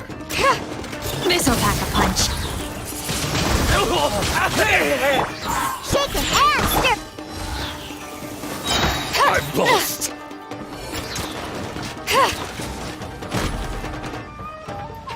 This wall looks a bit odd. Maybe there's some special trick to it. These guys seem a lot tougher than usual. Paimon wonders if that armor over there has anything to do with the source of their strength.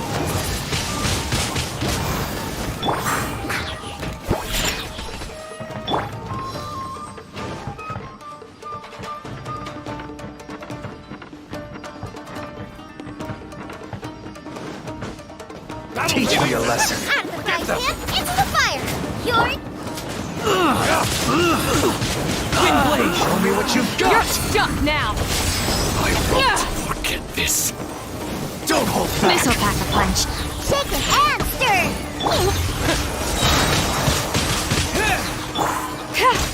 The hunt is on. I've been bested.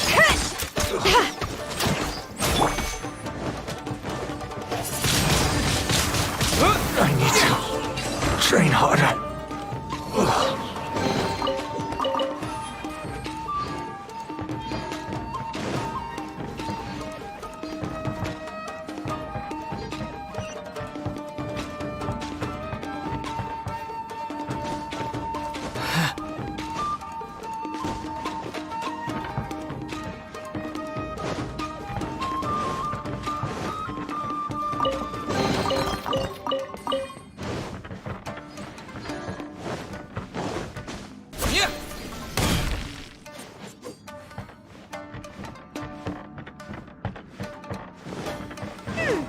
Doesn't that Magatama shape look pretty similar to the grooves on the door over there?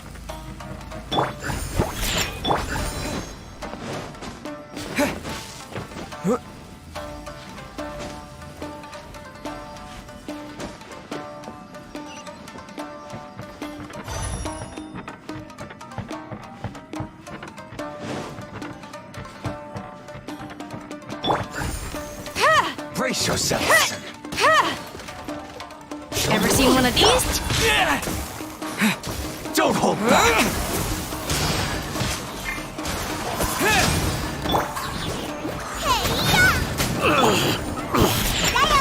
Show me what you've got. Show me what you've got. Got something for ya. Watch your step. Booba, get them! Race you! A worthy opponent. I dare you. Out of the frying pan, Clear cut.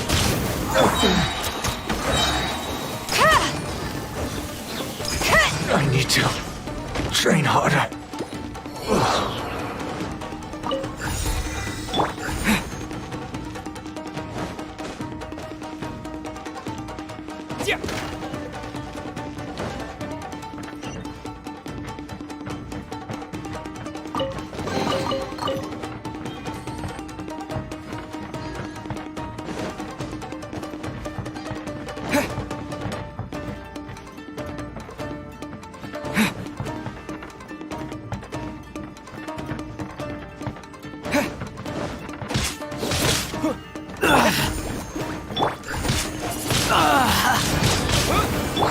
This is a new one.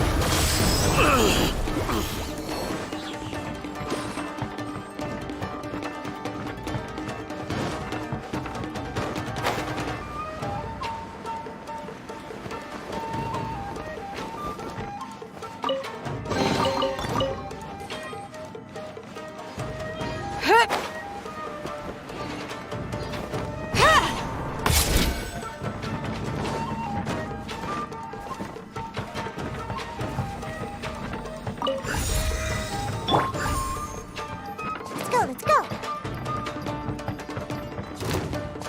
Scratch that. This'll pack a punch. Boba, get them!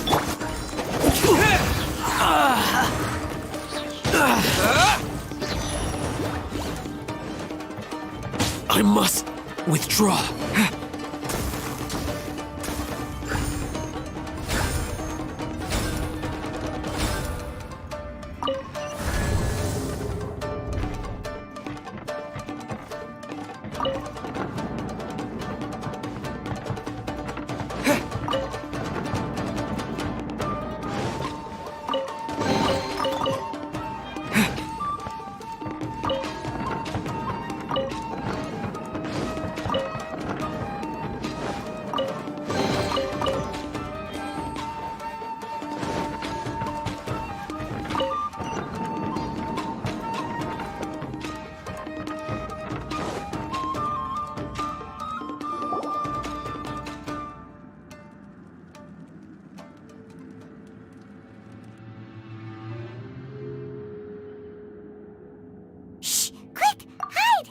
Look over there. That must be Master Masakatsu. Did you really think that little trick of yours could fool us? Locking you up was just the beginning. No! Oh no! Those Tenryou Commission brutes are torturing him! If we don't come up with a way to break him out fast, then... Yoimiya, when did you get back here? I can't bear to watch. If anything happens to Master Masakatsu, our whole plan will have been for nothing. Hey, you there! What are you doing? Ma'am. We were just teaching him a little lesson, that's all. Huh? Who's that? That's Kujo Sara, adopted daughter of the Kujo clan of the Tenryou Commission. She's also a general in the Shogun's army. What's she doing here? Make way, let me have a look at him.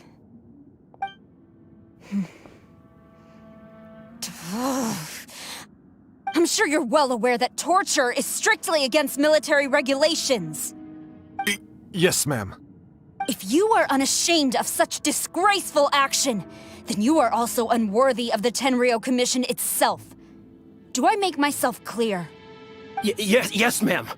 It won't happen again. Paimon sure wouldn't want to get on her bad side. Hey, this is our chance. Let's move while they aren't watching Master Masakatsu. Yoimiya, are you sure now's the right time? Who is that? Quick, go and investigate. Yes, ma'am. They're coming! Quick, hide! Sorry. I didn't mean to. Don't worry, I've got us covered. Time for my little present.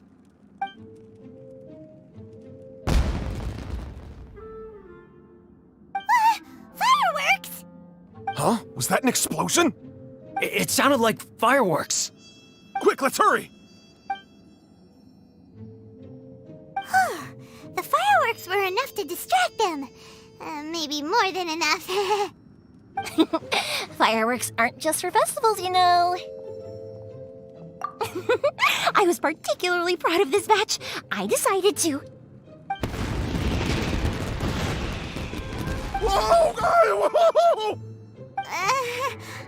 Yoimiya, this is turning into a bit of a fireworks display. Well, fireworks are my craft after all. Every batch has to be spectacular. Look, the coast is clear. Now's our chance.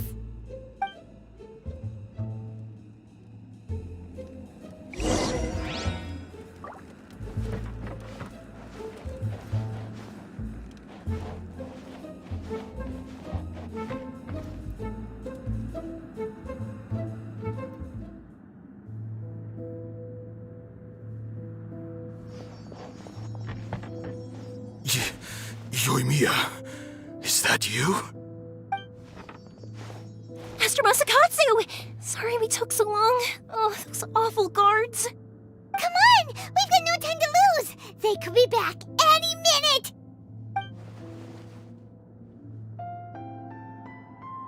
Oh. Yes. Leave. Before I let my judgment get the better of me.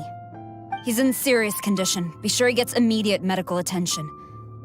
But remember, once he's recovered, it won't be long until I bring him right back. Well... You can bet we'll do all we can to keep that from happening. Leave this place.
We're finally out of that creepy place. Yes. Finally, I've made it out of there. Master Masakatsu, how do you feel? Can you hold on? Don't worry. I think I can make it to the infirmary without keeling over. Thank you. All of you. I'll take him to get treated. I'll treat you to a round of drinks once this is all over. Don't worry about us. Just take care of Master Masakatsu.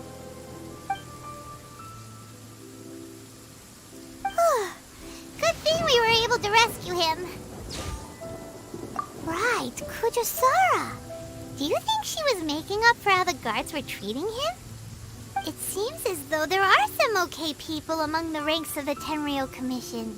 Though Paimon would never agree with their actions in the Vision Hunt Decree, of course. How about we go tell Ayaka and the others the good news?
I see. So Kujo-Sara stayed her hand. It would appear she still has some honor to her. I wonder if we should try establishing contact with her. Perhaps we could coax out some information. Unlikely. Don't forget, Kujo-Sara is also carrying out the Vision Hunt Decree. She obeys the orders of the Raiden Shogun without question. In her eyes, Master Masakatsu is of no threat to the decree. This is why she was so willing to allow his escape. If our true motives were ever divulged, she would act against us without a second thought. True. Though if you ask me, Master Masakatsu's release is an unexpected blessing. We are now one step closer to victory. And we couldn't have done it without Yoimiya and the Traveler. You're turning out to be even more reliable than we expected. Don't mention it. Indeed. Things may have turned out very differently this time without the help of the Traveler. But if we wish to mount any sizable resistance against the Vision Hunt decree, there is still much to be done. It is time we make ready our next set of plans. There's no need to rush, my lady. Things seem to have taken a turn for the better, at least. Not only have we rescued Master Masakatsu, but our list of allies appears to be growing. Yes, which reminds me. The Tenryou Commission seems to be making preparations for a celebration. They call it a ceremony of sorts. And the number of samurai out enforcing the Vision Hunt decree seems to be waning. The days ahead may be more peaceful than usual. A ceremony, you say? Why would such a task be left to the Tenryou Commission? I don't know, but I'm sure it has nothing to do with us. Anyway, with the Tenryou Commission busy with preparations, we should have a little more breathing room than usual. You do present a good point. Being in a constant state of alert will only tire us further. Perhaps a period of rest is in order. Toma, what would you suggest? I'd say a celebratory feast is in order. Might I suggest an evening of hot pot together? Funny enough, I learned a new hot pot game recently. I'm sure you'll find it quite amusing. A hot pot game? What's that? Well, as long as it has to do with eating. Simply put, every person prepares an ingredient to add to the hot pot. Once the meal begins, we add all the ingredients together. Then we take it in turns to close our eyes, pick an ingredient out of the pot, taste it, and guess whose ingredient it was. Anyone who guesses correctly can go again, and whoever finishes the meal with the most points is declared the winner. Tradition even has it that the winner receives blessings from the god of hot pot. Don't you think it sounds like fun? I've been wanting to give it a try. In fact, I've already got my ingredients prepared. You really do want to play, huh? Well, sounds like we've got our work cut out for us. Time to gather some ingredients. But what should we choose?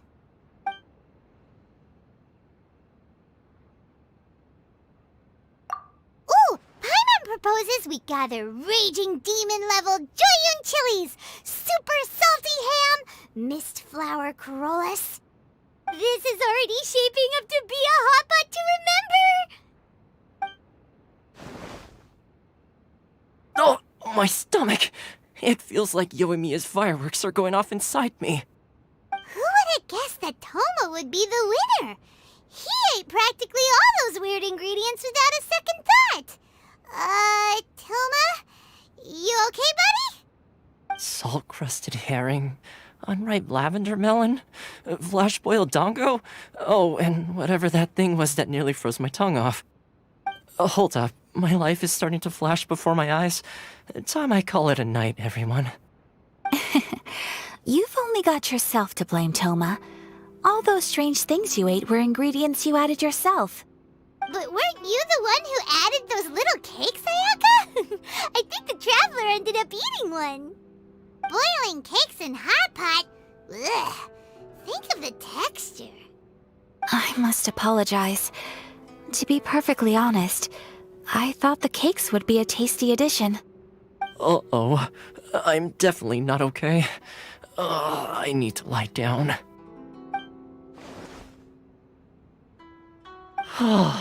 I feel like a new man. You know, Toma, all you had to do was guess wrong on purpose and it would have been someone else's turn. Talk about being competitive. Guess I've been feeling unlucky recently and wanted the God of Hot Pot's blessing. Perhaps I did get a little carried away. Still, I couldn't be beaten at my own game first time around. I think my luck has already taken a turn for the better. I can sense it. So without further ado, I hereby declare that the winner of today's Hot Pot Challenge is... me. Oh, brother. Good effort, team. Another important job taken care of.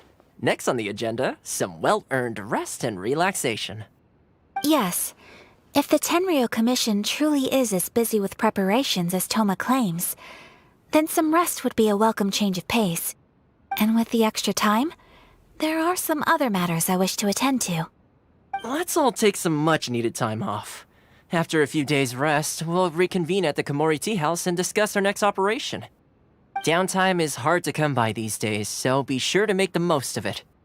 I'll tidy things up here and start thinking about our ingredients for our next round. There's gonna be a sequel?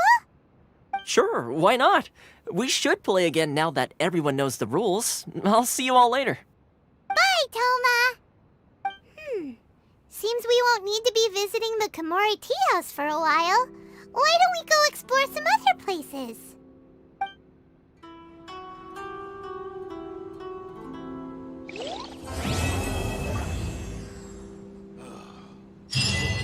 Interesting in the past.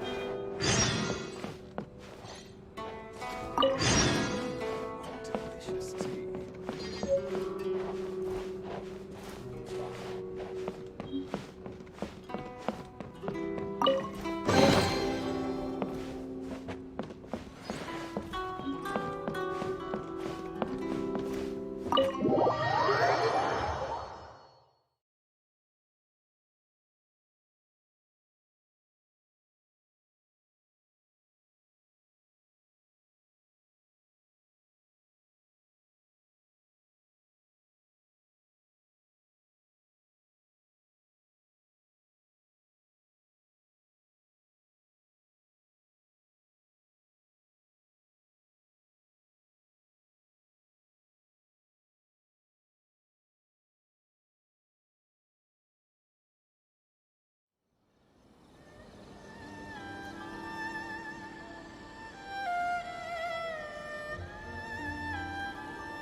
Where do we go from here? What's the plan?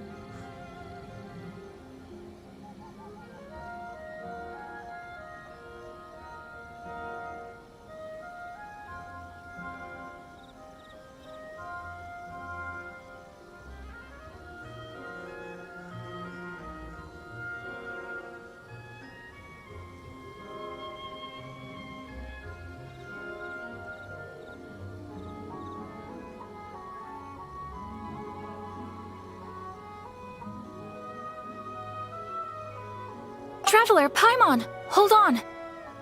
Huh? Ayaka? Something has come up, and I would like to request your assistance. But you ought not be nervous. This is not coming from the Yashiro Commission or the Kamisato clan. It is my own individual request. Individual request? You mean personal stuff? Correct. It concerns my mother. This may seem a little sudden, but in my view, you are the only person I can entrust this to. A few days ago, I was sorting through some old family belongings when I found a notebook that belonged to my mother. She wrote about all kinds of things, mostly of little consequence. But what drew my attention was a name. It is one that I have never heard before, so the fact that she mentions it so frequently, it makes it difficult for me to ignore. Probably your mom's best buddy, right? Never. And although my mother and father passed away many years ago, both my brother and I are familiar with the vast majority of their acquaintances. So, I am very curious about this mysterious individual. I would very much like to meet them. According to the notebook, their name is Tsubaki. This seems to have been someone very important to my mother. Someone with a lot of personality, who liked to have fun. Paimon thinks it sounds like a girl's name. That's what I thought too. So what do you want us to do? Do you need us to find her for you? No. Her address is given in the notebook. We can head straight there. I wanted you to assist me with the preparation of greeting gifts. Please keep everything I have told you in strict confidence. The proper course of action would be to involve my brother and visit her together, but he is terribly busy at present, and on a more selfish note, I don't wish to involve anybody else from Inazuma in this matter. Exactly. That, and you are also a kind, well-mannered person with a genuine concern for other people. Not to mention trustworthy. I would not feel comfortable with anyone else in this situation. You can count on us. We've done greeting gifts before, so we should be able to help. In terms of payment, just treat us to some delicious food and we'll be more than happy. Wonderful. In fact, I was hoping to take this opportunity to show you both around, if you don't mind, of course. Oh, we don't mind. We don't mind at all. Do we? Thank you kindly. Shall we head off then? Ogura Textiles and Kimonos is our first stop. All right, sounds great.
Come with me.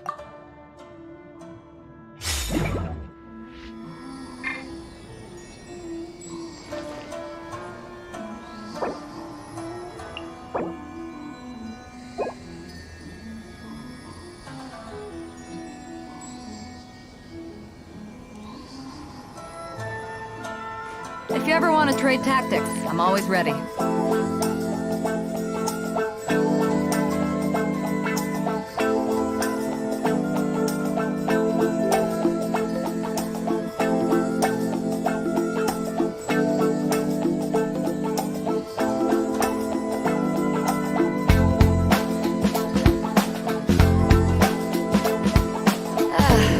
Cold beer after a hard day's work. Nothing like it.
always ready.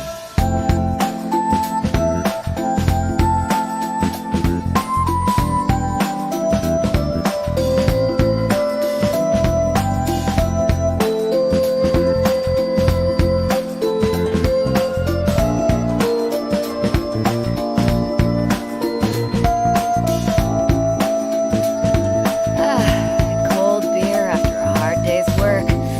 Nothing like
cold beer after a hard day's work. Nothing like it.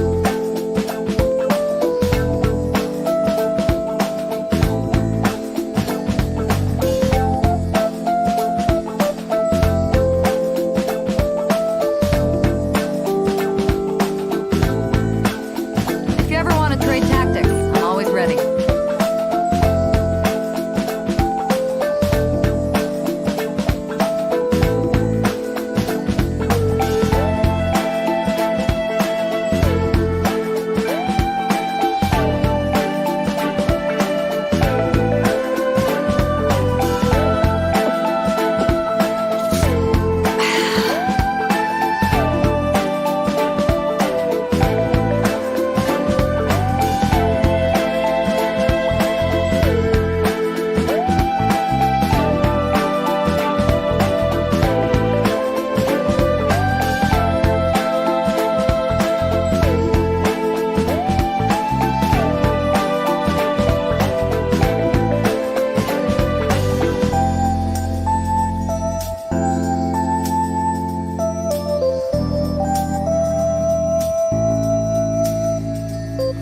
If you ever want to trade tactics, I'm always ready.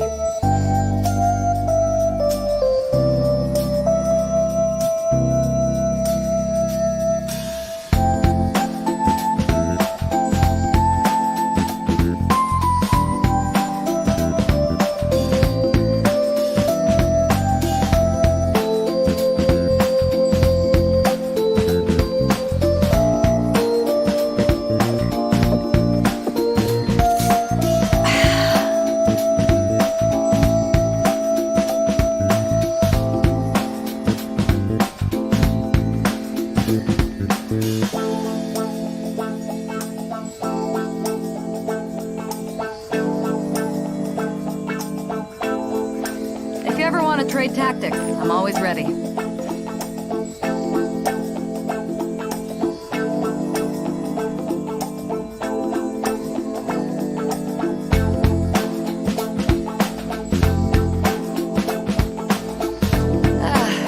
Cold beer after a hard day's work. Nothing like it.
Cold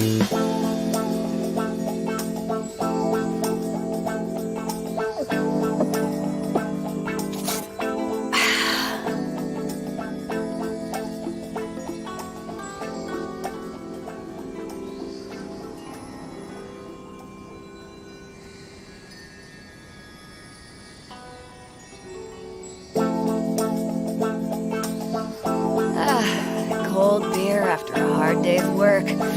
Nothing like it.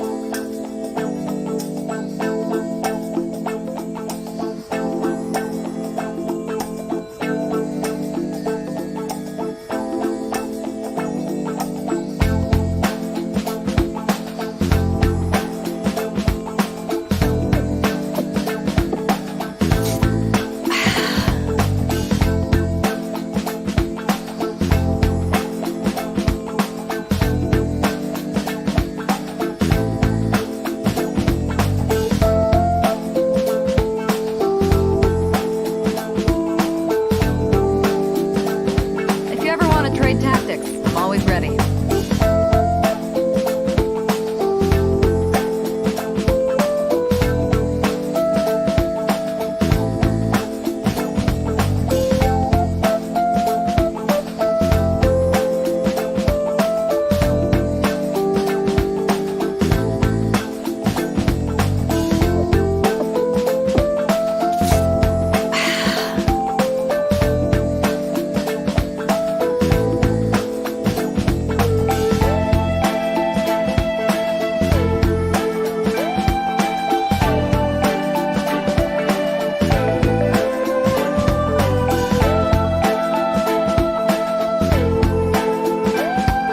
It's hard to remain on dry land for so long.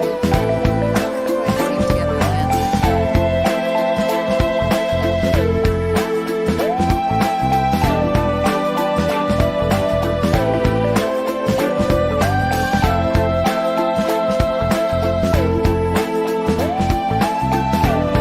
If you ever want to trade tactics, I'm always ready.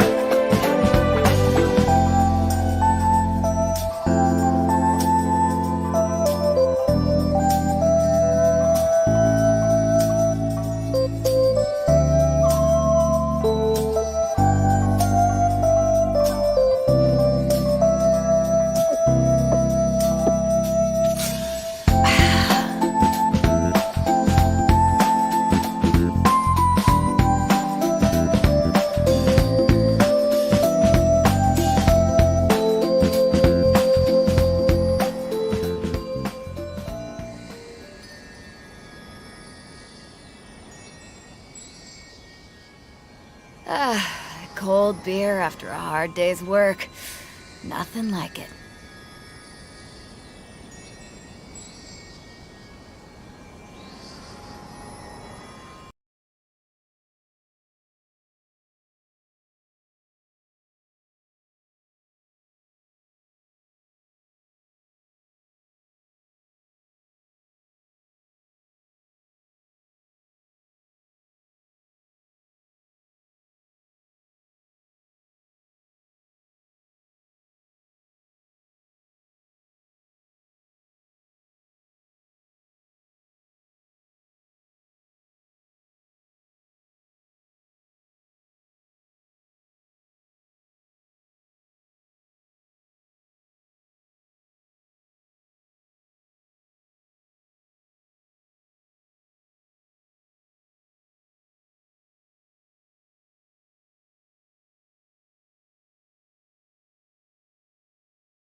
This must be... It's a festival promotion. Hey, speaking of, we haven't been anywhere fun since we arrived in Inazuma. No, what made you think that? Festivals are a common occurrence here in Inazuma. We in the Yashiro Commission are very well acquainted with these sorts of customs. Each season brings its own festival, and each festival in turn brings a fresh challenge to the task of maintaining public order.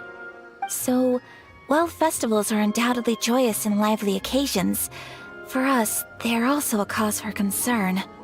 Oh, my apologies. I should stop thinking about work. This is hardly relevant to the matter at hand. This store here is the place I wanted to visit. Oh, so you weren't checking out the promotion? Well, let's take a look inside then. Welcome. I have all the latest styles. Please take a look. Oh, it's Miss Kamisato, with guests from overseas. Welcome to Ogura Textiles and Kimonos. Are you here to purchase fabric or for tailored garments? Oh, greetings to you too. I have a design here for a garment. Would you be so kind as to take a look? Oh, Ayaka came prepared. Let me see. This could be... It could be... Oh, it's a very fine design. Miss Kamisato, you'd like us to make a kimono following this design, yes? Please, if you could. I'm honored that you'd choose Ogura Textiles and Kimonos for your tailoring needs. However, there is one rather difficult problem. Based on the design, this kind of kimono would require silk made from the silk flower. The majority of Inazuma's silk is imported from Liyue Harbor, but given the current climate...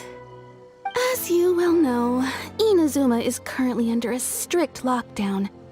In all honesty, the impact on the textiles industry has been quite significant.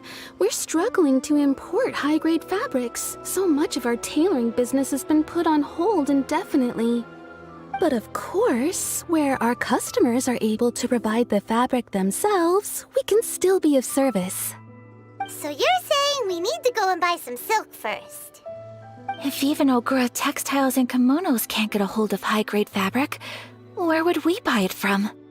You could try the International Trade Association. They are a little better connected than we are. After all, the association brings together merchants from all over the world. The only thing is their prices. They're not the cheapest. In times like these, though, we're lucky to even have an option of getting a hold of the things we want in the first place. Huh. So even just getting clothes made is an ordeal in Inazuma. Wait, the International Trade Association? That's Kurisu's thing, right? We haven't been to Rito in a while.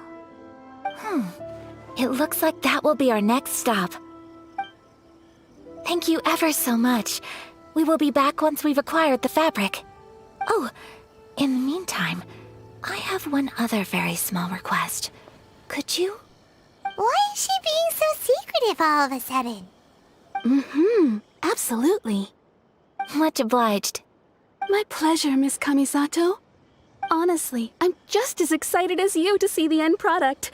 We haven't made a silk kimono for the longest time now, and this is a beautiful design. That's very kind of you, thank you. Goodbye for now. Traveler Paimon, let's try our luck at the International Trade Association.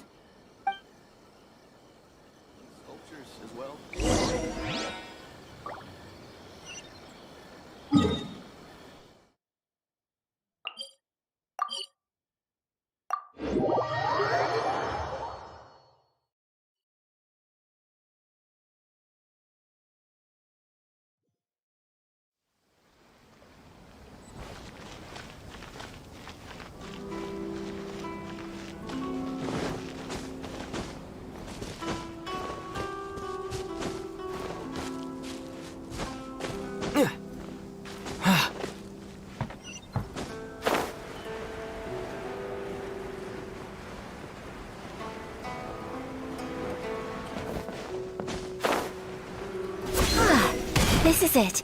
The International Trade Association. Okay then, we need to talk to Kurisu, right? Look! There he is! Looks like we found him.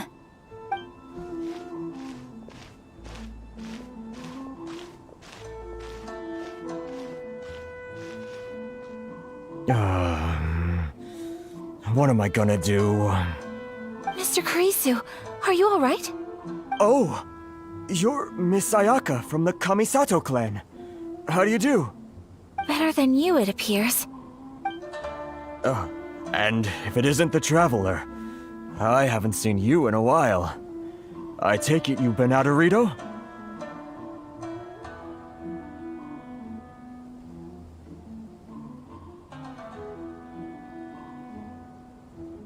Thanks again for your help last time. The association is back in business, and it's all thanks to you. That's great, but, why were you staring into space just now? Did something bad happen? Well, you see... It's embarrassing to admit, but some of the association's goods have been stolen by vagrants. Which goods were stolen? It was a batch of high-grade silk. We imported a big batch of silk from Liyue several years ago. It's been sitting in storage ever since. Recently, we heard that clothing stores in the city have more or less sold all their silk stocks. So we figured now would be a good time to bring our batch out of storage, thinking it'd probably fetch a good price. But then... the vagrants swiped the whole batch, then disappeared into the woods. I'd report it to the authorities, but... well, as you know, they don't think much of foreign merchants like us. The Kanjo Commission don't want to give us the time of day. Honestly, you can just tell that our suffering amuses them. Well, I also take issue with aspects of the Kanjo Commission's operational methods. Please remember, Mr. Kurisu, that while you are here in Inazuma, you should be careful with your words. My apologies. I had to let off some steam. Anyway, there doesn't seem to be much we can do ourselves to get our goods back. Perhaps I'm doomed to go bankrupt after all. I am afraid I can't intervene in an official capacity, but I can still help you get your lost goods back. Of course, I would never... Wait, what? Huh? Yes, acting in my own capacity, mind you.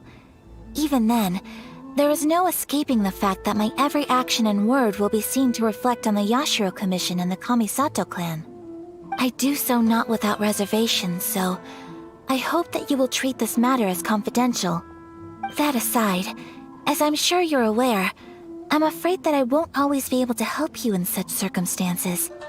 Given your position and that of the International Trade Association, please try to exercise more caution in the future. You do not want to incur further unnecessary losses. We will. We certainly will. But, are you sure this isn't gonna cause any issues? For you? What if someone high up in the Kanjo Commission sees what you're doing and doesn't like it? You're a highly respected member of society. Surely putting your neck on the line for small-timers like me can't be worth the risk. Very humorous.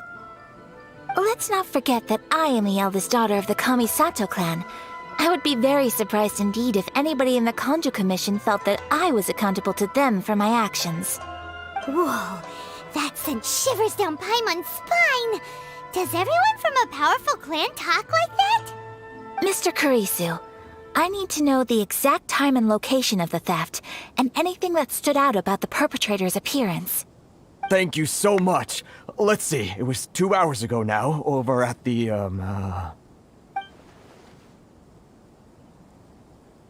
Everyone, please follow me to the scene of the crime. The investigation starts there. All right, off we go!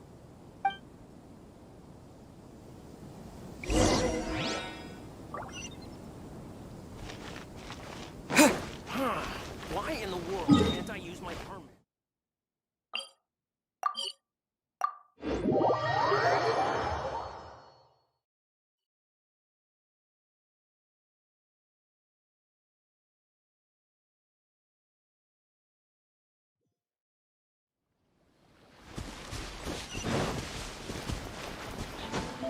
Here we are. This is where we were robbed. Hey, look on the ground! What are those? Huh? Footprints. Very deep ones at that. Leading towards the forest. Presumably the depth suggests that they were carrying something heavy. Let's see where they lead.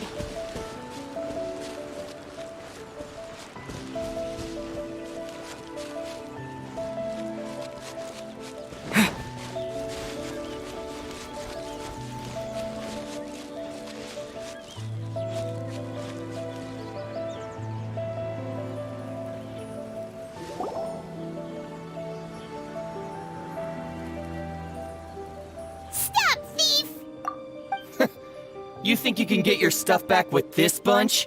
You must be dreaming. Why, you better hope you have the courage of your convictions. Why wouldn't I, old man? Answer me this. You're one of those Outlander merchants, right? You trade association types are worms, coming over to our land, leeching off our people. Who's gonna leap to your defense, huh? Tell me, who's gonna stick their neck out for the likes of you? Look at that, no response. You know I'm right. Face it, this is Inazuma. You've got no ties here. You're at the bottom of the pile. Can you really blame us for walking all over you? You are despicable. Hey, I just had an idea. Since you came all this way, how about we do some business? Business? Pay up, and you can take your fabric back. Sound good? If you ask me, it beats walking out of here with black eyes and a broken nose. You're just a big bully! What choice do I have? Wait. Mr. Kurisu, please do not pay any money to this man. But... I trust you remember our agreement? If you keep your lips firmly sealed, I too shall uphold my end of the deal. Oh, yes, of course! Then please stand well back where it is safe. Now, it is time for me to honor my word!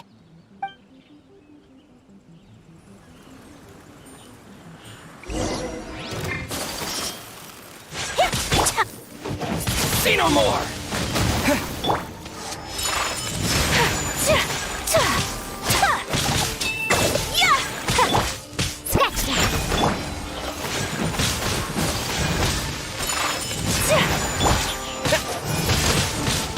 To the ferry!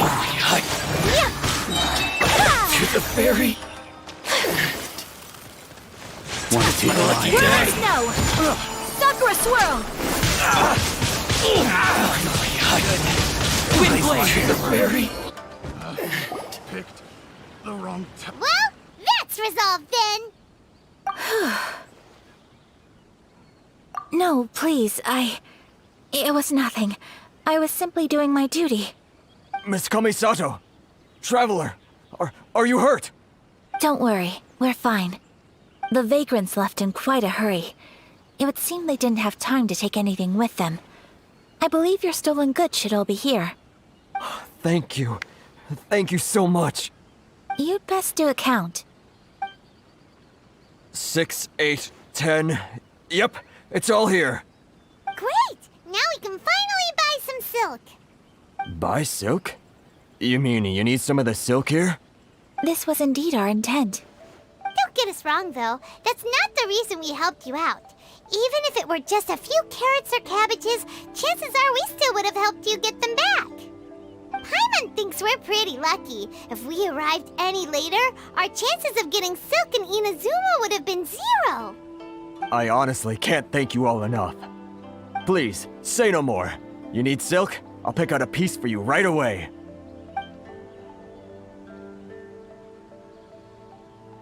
Thank you, good sir. How much do I owe you? Oh, it's free of charge. I could never ask you to pay after everything you've done for me. No, that will never do. Things cost what they cost, and what they cost is what I shall pay. Merchants already have enough challenges to deal with, and as Paimon explained, my help was unconditional. Please, sell your wares to me at the price you would sell them to any other customer. There is nothing to feel distressed about, because nothing, I repeat, nothing happened here in these woods today, did it? Thank you. I don't think I could ever repay you. You have helped me greatly, and I will never forget it. I'm afraid we must part ways. I must get these goods back to the association. If you ever need anything at all, just come to the International Trade Association and ask for Kurisu. Very well. And thank you for the silk, Mr. Kurisu. See you then! Bye! Safe journey home! Don't go getting robbed again! Traveler, thank you for stepping in to help out. But how come those vagrants didn't seem to know who you were? They must move in completely different circles. Maybe they've never seen anyone from the Kamisato clan before. Perhaps. Either way, I'm glad they didn't recognize me. The fewer people who know what happened today, the better. It's not every day an important person like you helps out someone like Kurisu. It really shows what a great person you are. Oh, your praise is quite unwarranted. I merely did what anyone in my position would have done. I admit that it did feel strange for me to come to his aid. But this should have nothing to do with identity or social class. As far as I'm concerned, it was one individual helping another in need. I guess that deep down, I don't see how a society can be considered just when people encounter such obstacles in their livelihoods. Sorry, I'm getting off topic. Right. Let's head back to Ogura Textiles and Kimonos and give our hard-won silk to the shopkeeper. Okay!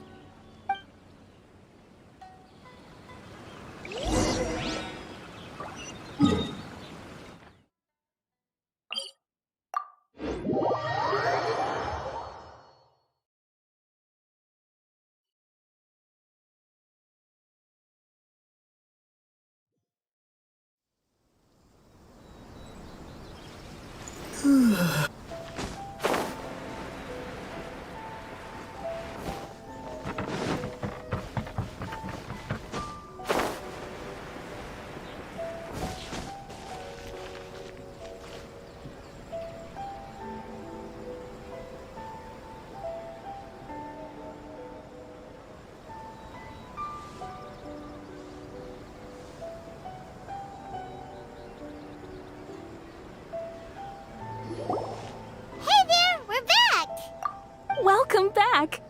So, any luck at the International Trade Association? Did they have any silk in stock? Yes, they did. Here. Excellent news! So, apart from the silk, I think everything else I need I've got in store already. I just need to go and take stock of our materials. It won't take me a moment. I'll be right back.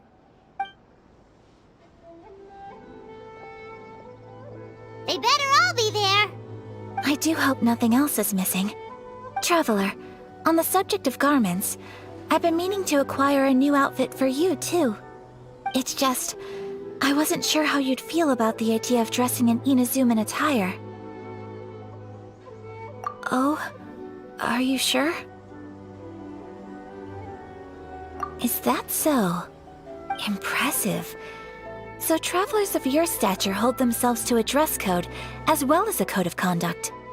More like when you're away from home, you've gotta live by certain rules to survive, whether you like it or not. But Paimon would still love to check out some Inazuman outfits. Just what is that supposed to mean? They make them in whatever size the customer asks for. Your interactions are so adorable to watch. I can certainly find someone to tailor a Paimon-size outfit if Paimon so wishes.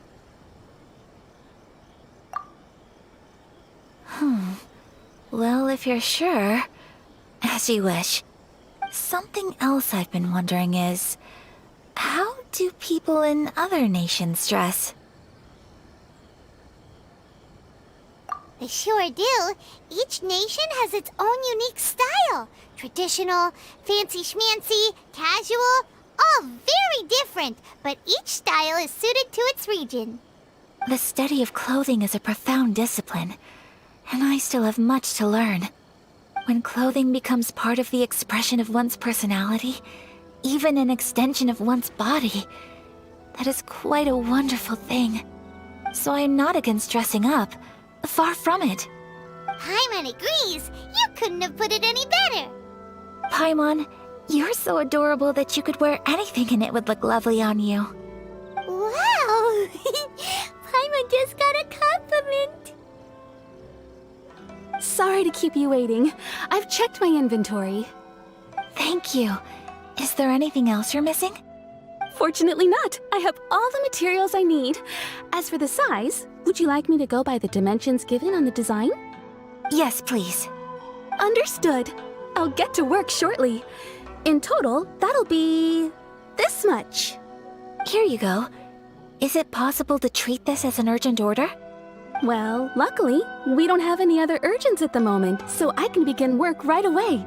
It will still take me some time, though, so please come and collect it later. Until then, I'm sure you'll find somewhere nearby to pass the time. Good idea! Let's check out the whole area. We don't want to leave any loose ends. There will be no loose ends while you're in my company. I already decided where to go while we wait. For our next stop, I'd like to take you both for a meal. Food?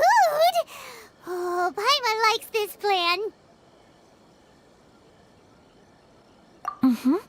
I picked the venue especially for you. A humble local eatery called Kiminami Restaurant. I thought that the relaxed atmosphere there would suit our day much better than the prohibitively formal one of a high-end restaurant. Shall we head off? Yep. Paimon can't wait!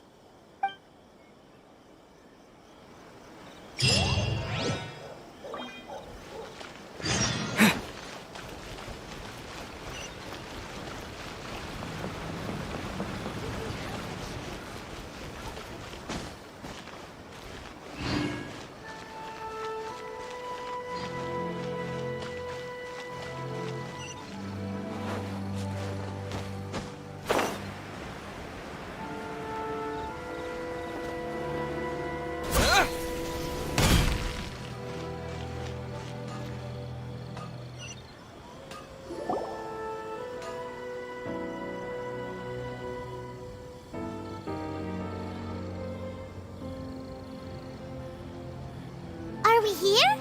Ooh, it's one of those street-side places. Looks cute and cozy.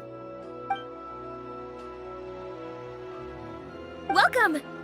Oh, Miss Kiminami, how do you do? Ah, Miss Kamisato. Perfect timing. Your booking was for... well, right now. I believe so. We'll be sticking to the order I placed in advance. As for the other matter we discussed, thank you for your help. Excellent. No problem. And everything you asked for is ready and waiting. Traveler, tiny customer, Please wait here for a moment while I prepare your food. Go ahead and take a seat. There is something I need to take care of, but I'll be back momentarily. It's nothing of that sort. I just have a few minor things I need to attend to. I won't be long.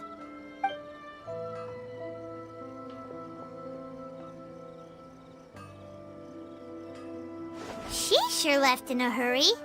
Whatever it is, it must be pretty urgent. So you two are Miss Kamisato's friends? Well, we serve all the classics.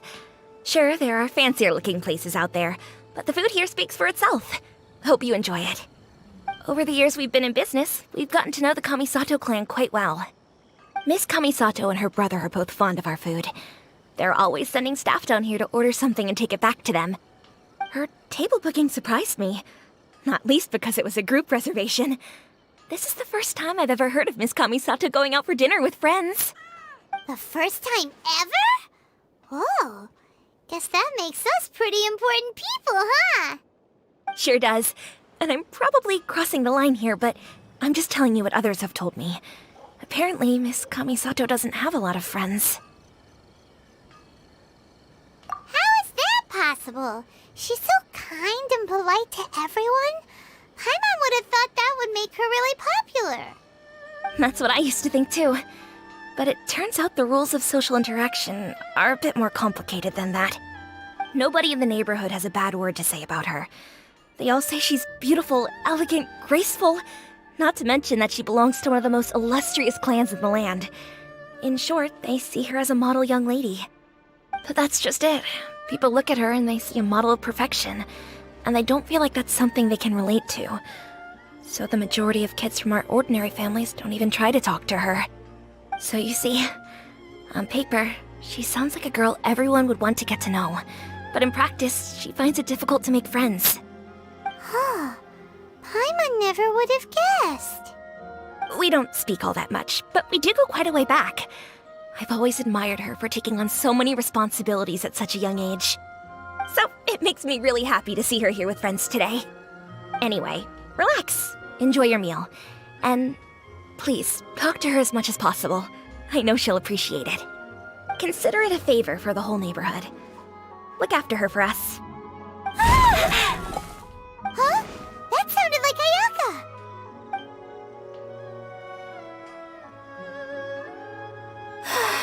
I'm so sorry, traveler. Could you join me over there for a minute?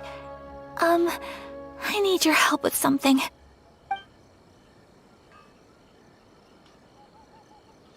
I'm sorry. I didn't want to drag you away all of a sudden. I, just had a cooking catastrophe. Oh, so that loud noise we heard came from the cooking pot. As you can see, this house is right next to the restaurant. It's where the owner lives. Actually, this whole compound is the family's private property. I asked Miss Kiminami to prepare some ingredients and utensils for me so that I could cook a special dish here. Right. If there's something you want to eat, you could just order it from the menu. Actually, I wanted to cook something as a gift for Tsubaki. My mother mentioned in her notebook that Tsubaki enjoys food from all over the world. So I thought, if I'm going to meet Tsubaki, perhaps a dish from overseas would make a fitting gift. A dish from overseas? So anything from outside Inazuma counts, right? If so, then we've got lots of options, don't we? That's what I was thinking. You must have picked up a lot of knowledge about different cultures on your travels, hopefully including regional cuisines. Can I leave you to finish this task then? Just as a personal favor. Is that okay? I'll be indebted to you. Great. But what kind of overseas dish would make a suitable gift? It needs to survive a journey from the kitchen to the recipient's doorstep. Oh, Paimon knows! There's one dish out there that was practically created for this purpose! Pizza!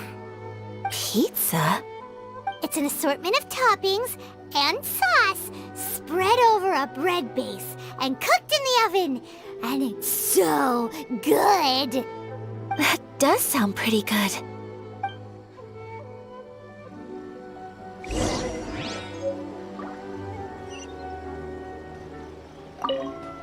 Is the pizza ready?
We're looking for the Great Muchina Yokai! Do you know where it lives? Great Muchina Yokai? What's that? Huh? You've never heard of it? It's a sneaky monster that goes around playing tricks on people. It's got magic powers and can even shapeshift into anything it wants. One time, the Great Muchina Yokai stole some rice from our house. And this other time, it pushed my dad into the river. Sounds like a very naughty little monster. 'Cause we finally found out how to chase it away. My dad said that the Great Muchina Yokai likes to play tricks on people who stay out all the time and don't come home when they're supposed to. So all we need to do is chase it away. Then we can come out and play whenever we want. This monster sounds scary, though. Aren't you guys afraid? Surely your parents must be worried about you. Oh, not really. I told my dad that I was gonna find the Great Muchina Yokai with some friends, and he didn't even say anything. So we think it must be weak right now. It's probably hiding away so it can rest. Yeah, so as long as we get home before it gets its strength back, we'll be safe. Something sounds very strange about all this, but Paimon can't say exactly what it is. Yeah, Paimon feels like the Great Muchina Yokai is one of those storybook monsters that doesn't exist in the real world. We should tell them so they don't waste all their time looking for it. Oh, children, listen up. There's no need to go looking for the Great Muchina Yokai, all right? Because it isn't real. Huh? No way. That's impossible. My dad wouldn't lie to me. Your folks are just worried about you is all. They don't want you wandering too far from home because it's too dangerous. That's not true. The Great Muchina Yokai is definitely real. Yeah! Yoimiya's even making some weapons for us. And then she's gonna show us how to blow it up. Yoimiya, huh? Wait, as in fireworks prison break, Yoimiya? We told her all about the Great Muchina Yokai. She said we shouldn't be scared of it. We should learn how to chase it away instead. We've been waiting for ages now. And finally, Yoimiya said that today's the day. Uh-huh. Yoimiya plays with us and tells us stories all the time. She wouldn't tell a lie. But... Come on, let's get out of here and go find Yoimiya. Wait, hold on, don't go! They didn't seem to take that very well. But Paimon was only trying to look out for them. Who knows what Yoimiya's got to do with this? Let's follow the kids and see what's going on.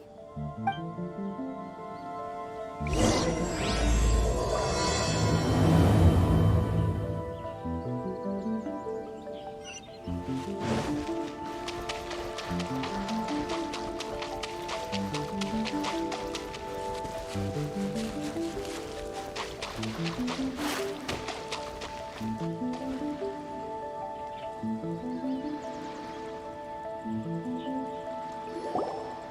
up, guys! Don't be so down. He was only joking back there. How could the Great Mujina Yokai not exist, huh? But we've never seen it for ourselves.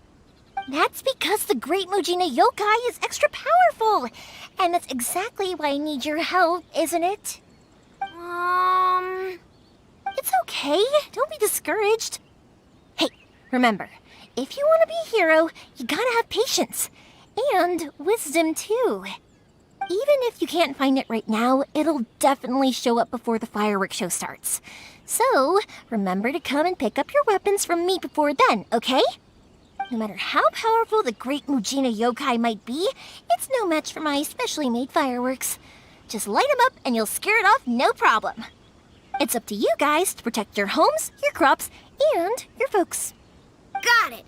Thanks, Miss Yoimiya. We'll try and be more patient. Oh, yeah, hold up a sec. I have a few slips of paper for you guys, one each. Remember to give it to your parents and tell them to keep it safe.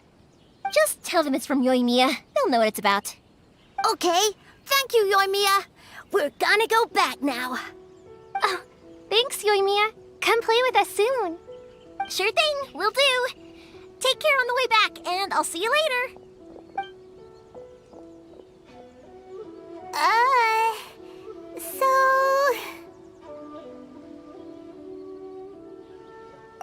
So it was you guys.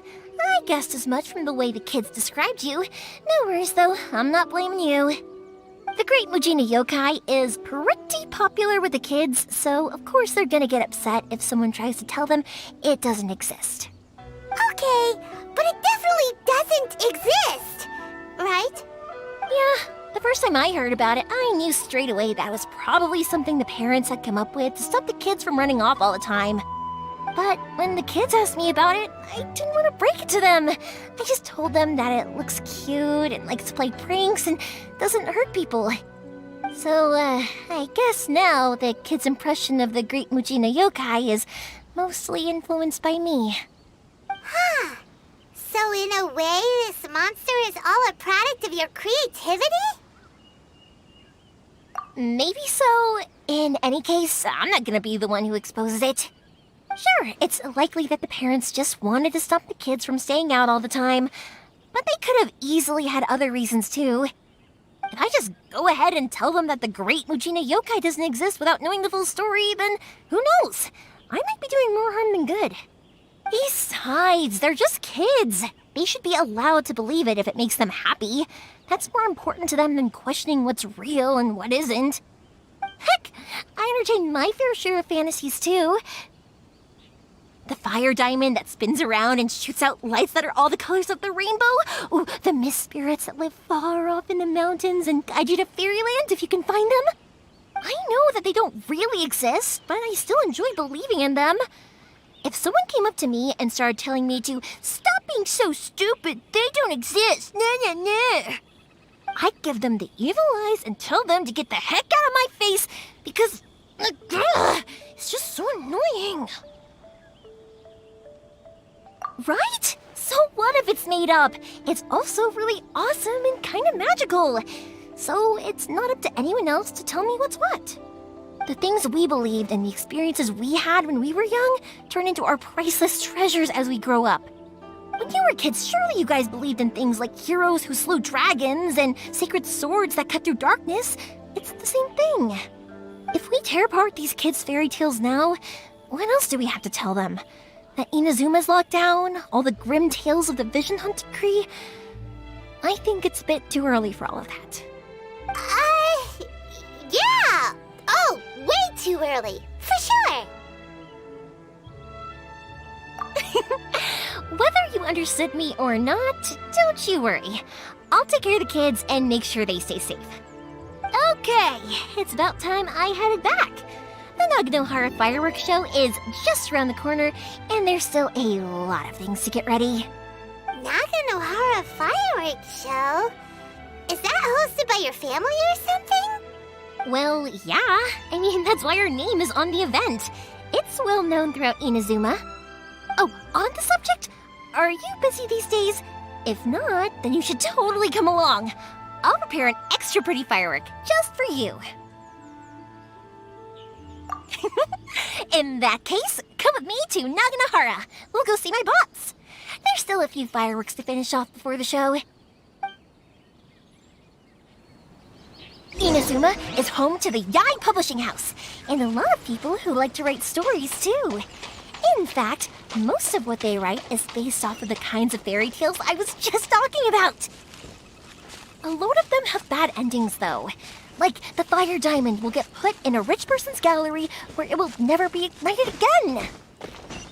Or, someone will see the mist spirit and not manage to catch it, but because they angered it, it'll never show itself again. The hero who slays the dragon becomes the next dragon. The sacred sword that once fought the darkness now becomes a doomsday weapon.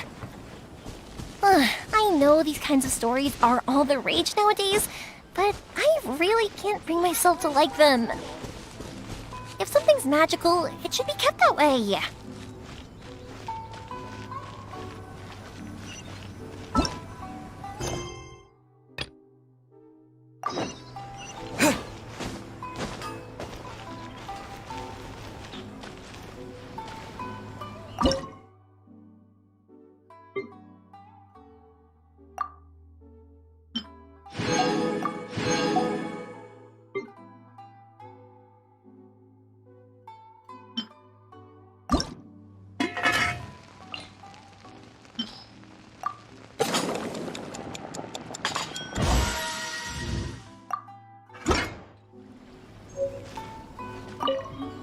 Is the pizza ready?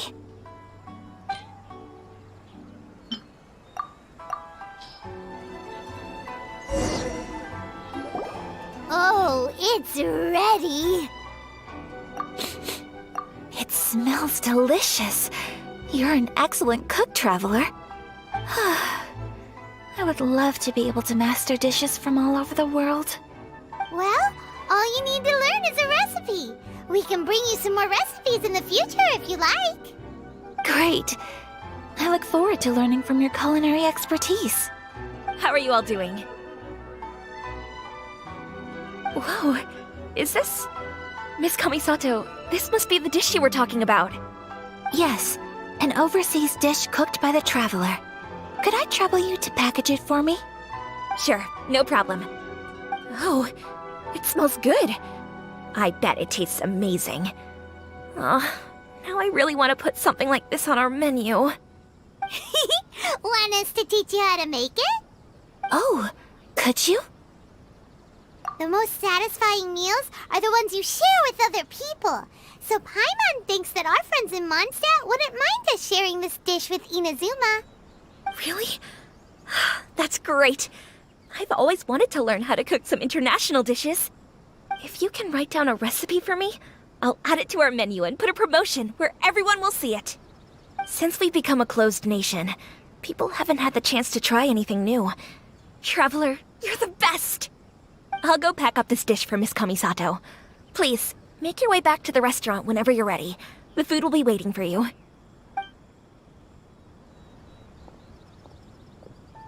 You could have sold that recipe for a high price, but you selflessly gave it away for free. You're a wonderful person. I mean it.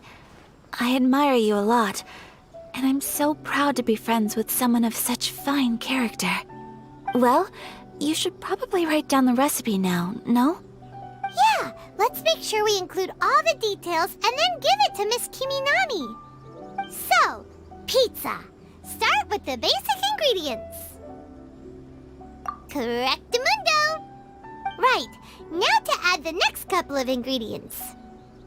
Yep, that's right. Now for the cooking instructions. Place onto oven rack at high heat and cooked until golden brown. Alright, it's done! Long may our reputations and our recipes precede us wherever we go in Inazuma. I have no doubt that they will. This dish is exquisite. Cool! Then let's get this recipe to Miss Kimi Nami pronto!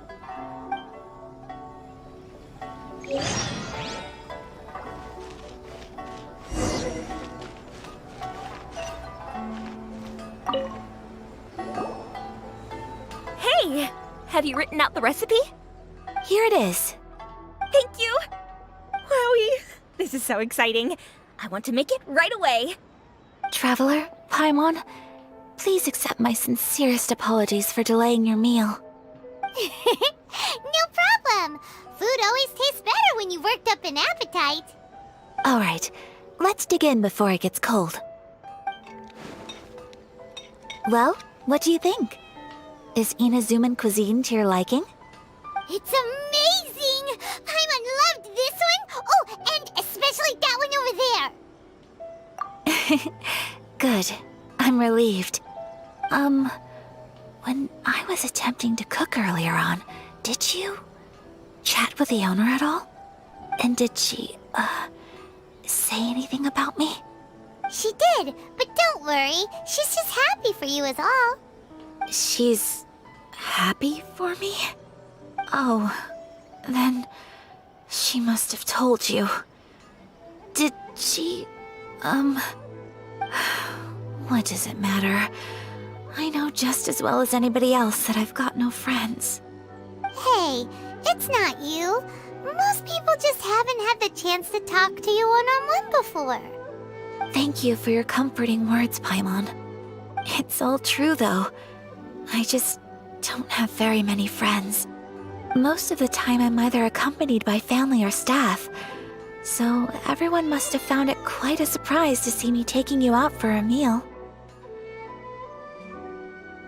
Exactly! You've got at least 2 friends right here. Aw, thank you. That makes me so happy.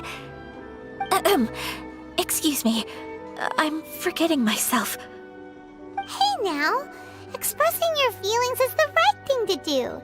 Keeping them locked away inside isn't gonna do you any good now, is it? I agree.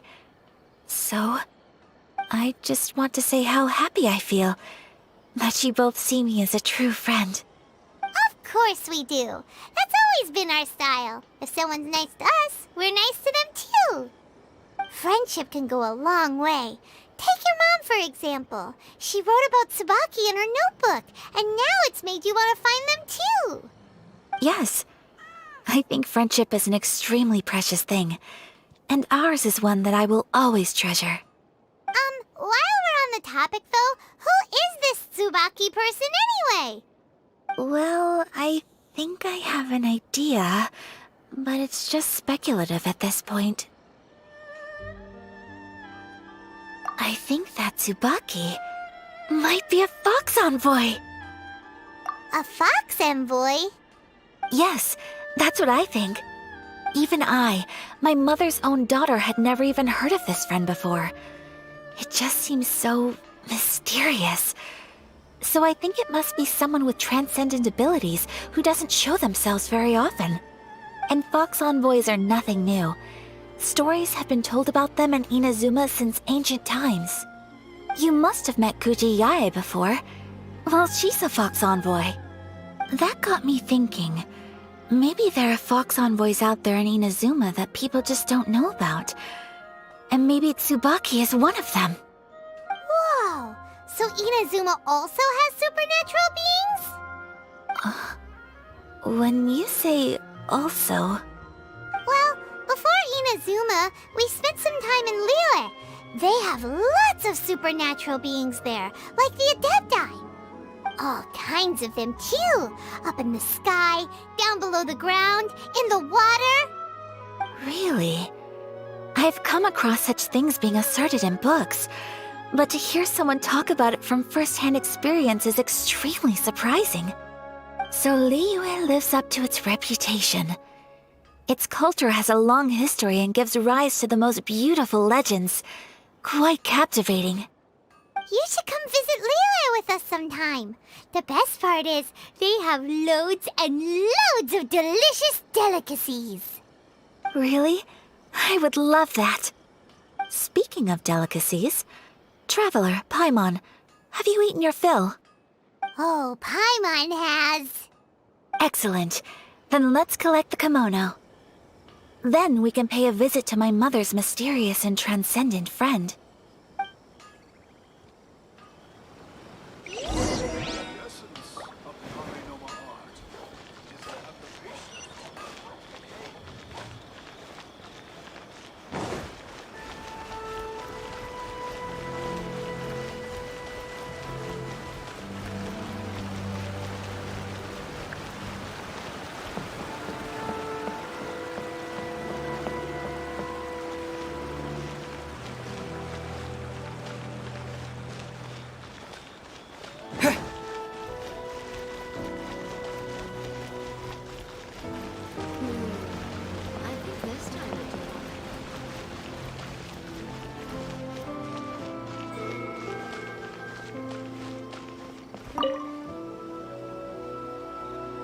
Your garment is ready, Miss Kamisato. I've folded and packaged it for you. Oh, and the other item we discussed? That's ready too. Thank you very much. No, thank you. It is a beautiful piece of clothing, and it was a pleasure to work on. See you again next time.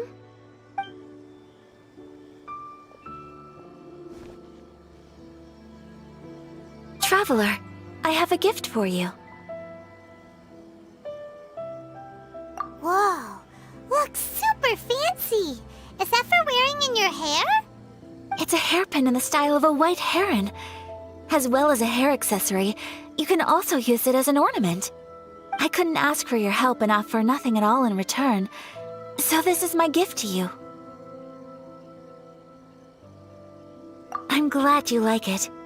Speaking of white herons, that's what your title means, doesn't it? Shirasagi Himegimi. So this gift is like a little piece of yourself.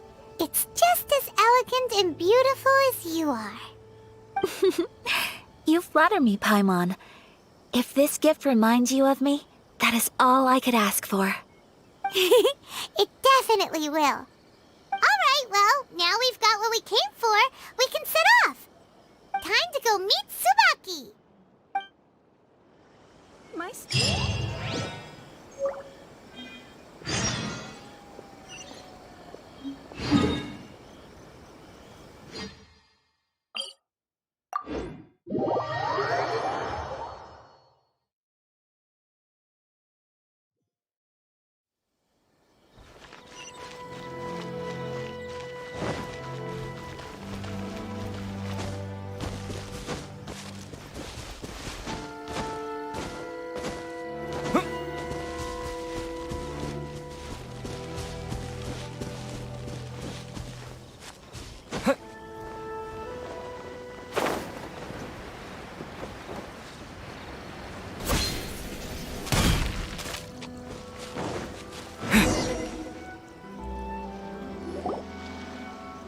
So, a transcendent being lives here? Ugh. If someone lives here, then why is it so chilly? I'm asking myself the same question. How strange. I'm quite sure that this is the location my mother wrote about, but surely...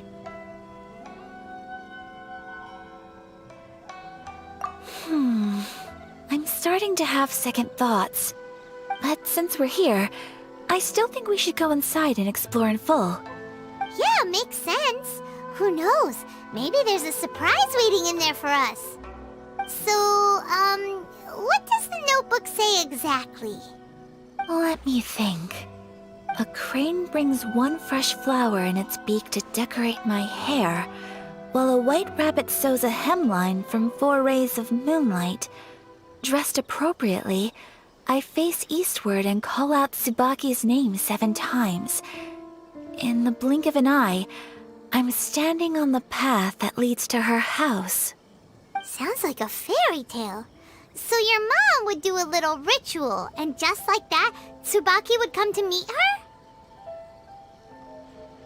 I have a feeling that it could be some sort of code.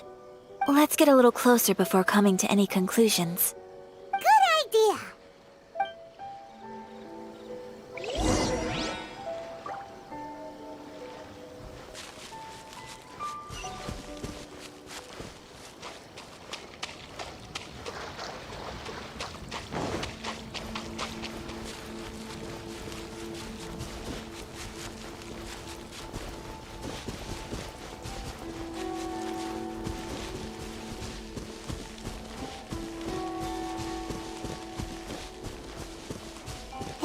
bushes on the rocks in here.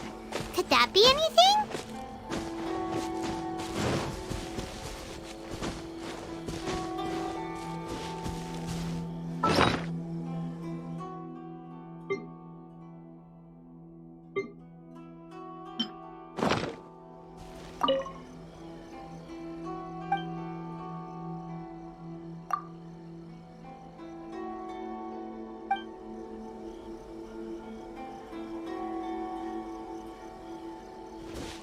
Let's recap what the notebook says. Maybe it'll give us a hint.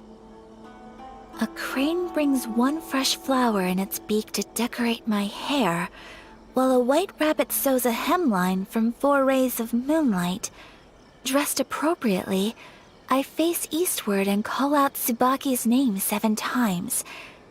In the blink of an eye, I'm standing on the path that leads to her house.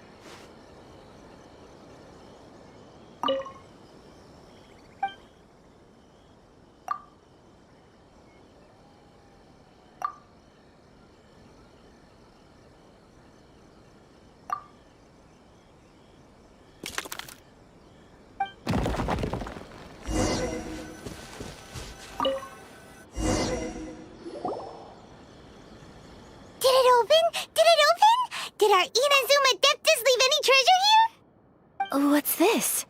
Huh. Looks like a book. It seems to be another notebook. Could it be Tsubaki's notebook? Let's step back outside now.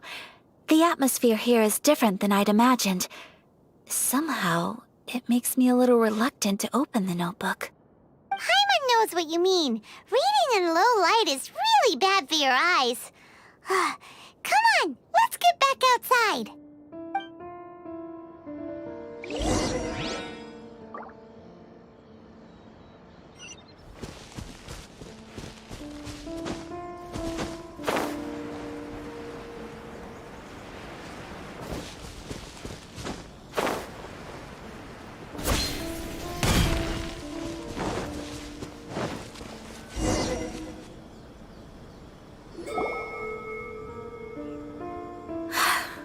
Here will do just fine. Alright, let's see what the notebook says. Ooh, Paimon bets it's all about mysterious treasure! Ah, so exciting! What is it? Why are you whispering all of a sudden? You're making Paimon nervous.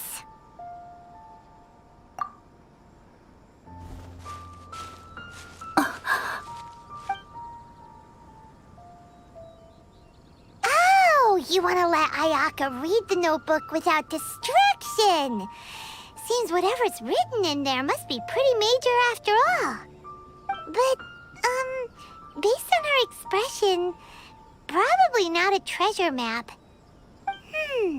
What could it be?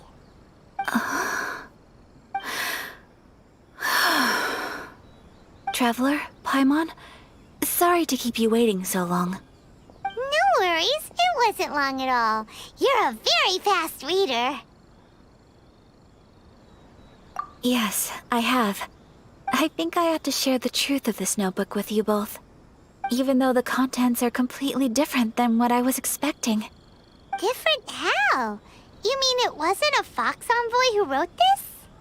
Not a Fox Envoy, no. It turns out that Tsubaki's real identity is my mother herself. Huh? Surprised? Me too. But that's what it says at the very beginning of the notebook. Tsubaki and I are the same person, and yet we are different. When I become Tsubaki, I stop being Kamisato Kayo and become the most ordinary woman in the world. What follows in these pages is the ordinary, everyday life of a regular person. Nothing more, nothing less. This notebook is, for the most part, a collection of my mother's musings, both private and trivial.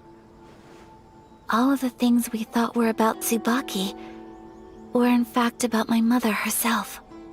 So, that means that the kimono design and the international dishes are things that my mother wished to try, yes.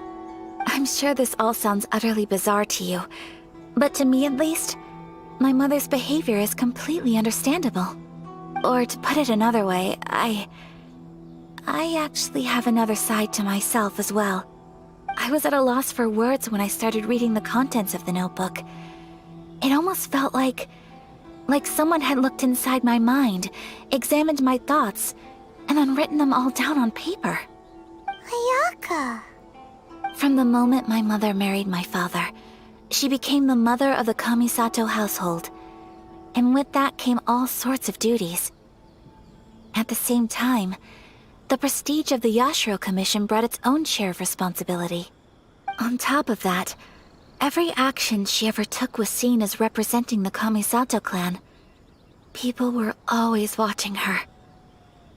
Under such circumstances, she never had much time to do the things she really wanted to do. After my father passed away, Ayato and I took over responsibility for the affairs of the clan. We ran into all sorts of difficulties during that time. I'm not sure if people outside the clan could ever imagine what it was like. Every time I found myself up against a difficult issue, I'd ask myself, did my mother go through this too? What would she have done in this situation? Maybe it's because it had been so long since I last saw her, but somehow, all that was left of her in my mind was the side of her that inspired awe and commanded respect. But my image of her was incorrect. When I read this notebook, I realized she was just like me. Underneath whatever position she may have held, she was just an ordinary person. She liked pretty kimonos. She wanted to try food from different places. She yearned to see sights she'd never seen before.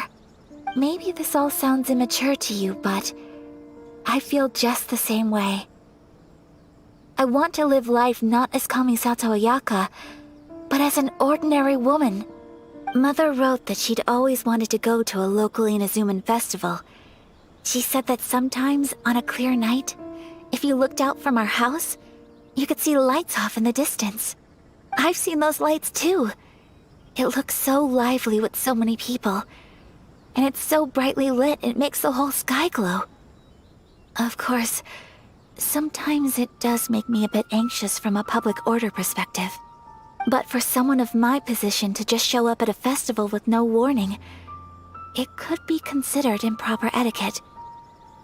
Especially in my parents' generation, when the Yashiro Commission didn't have a particularly close relationship with the populace. Even if no one stopped us, the idea of the Yashiro Commission going out into the crowd, it'd certainly draw some strange looks. People would probably start thinking there was trouble afoot. Mother said that she didn't want to put people on edge. She wanted everyone to enjoy the fun and freedom of the festival.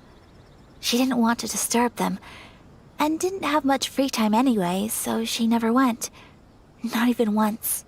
Aw, so the kimono design, that must have been the outfit she planned on wearing if she ever did go to a festival, right? That's right. And sometimes, festivals sell international food. She wanted to try that too. I hope this isn't a disrespectful thing to say, but I never knew my mother was so in touch with her inner child. Well, that's not disrespectful at all. Paimon thinks your mom was the best of both. A big softie on the inside and a big sense of responsibility on the outside. Without knowing it, I've ended up fulfilling several of my mother's wishes already. But going to a festival is the one thing that I cannot do for her. Perhaps this is one thing that can simply never be. I understand. Thank you. I think I realize something now. Mother and I are so similar in so many ways. The things she faced are things that I too will go on to face. She chose to place her unfulfilled wishes onto the identity of Tsubaki. As for me, I've already decided. Oh, so you decided on an alter ego too? No, I don't plan to do anything like that. I think I will set myself a new goal. To live each day without regrets. So, Traveler, I... Deep breaths, Ayaka. Deep breaths. Would you be at all interested in checking out an Inazuman festival? Paimon's been dying to go ever since we saw that poster! Paimon would love to go with you, Ayaka! Hey, come on, don't make fun.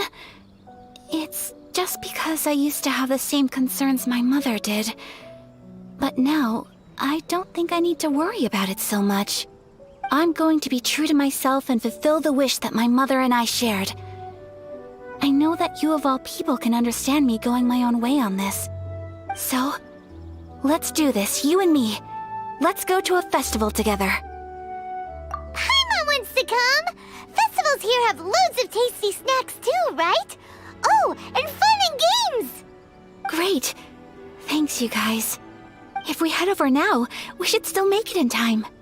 Oh, good point. Today is the last day, right? What are we waiting for? Let's go!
As Paimon imagined. What's going on? Since it's the final day, many of the visitors must have already returned home. I've heard that the peddlers often close up shop earlier on the last day because there are fewer people around. I'll go and ask. Whatever happens, I at least need to go inside just this once. That's the way to go. We'll be right there with you.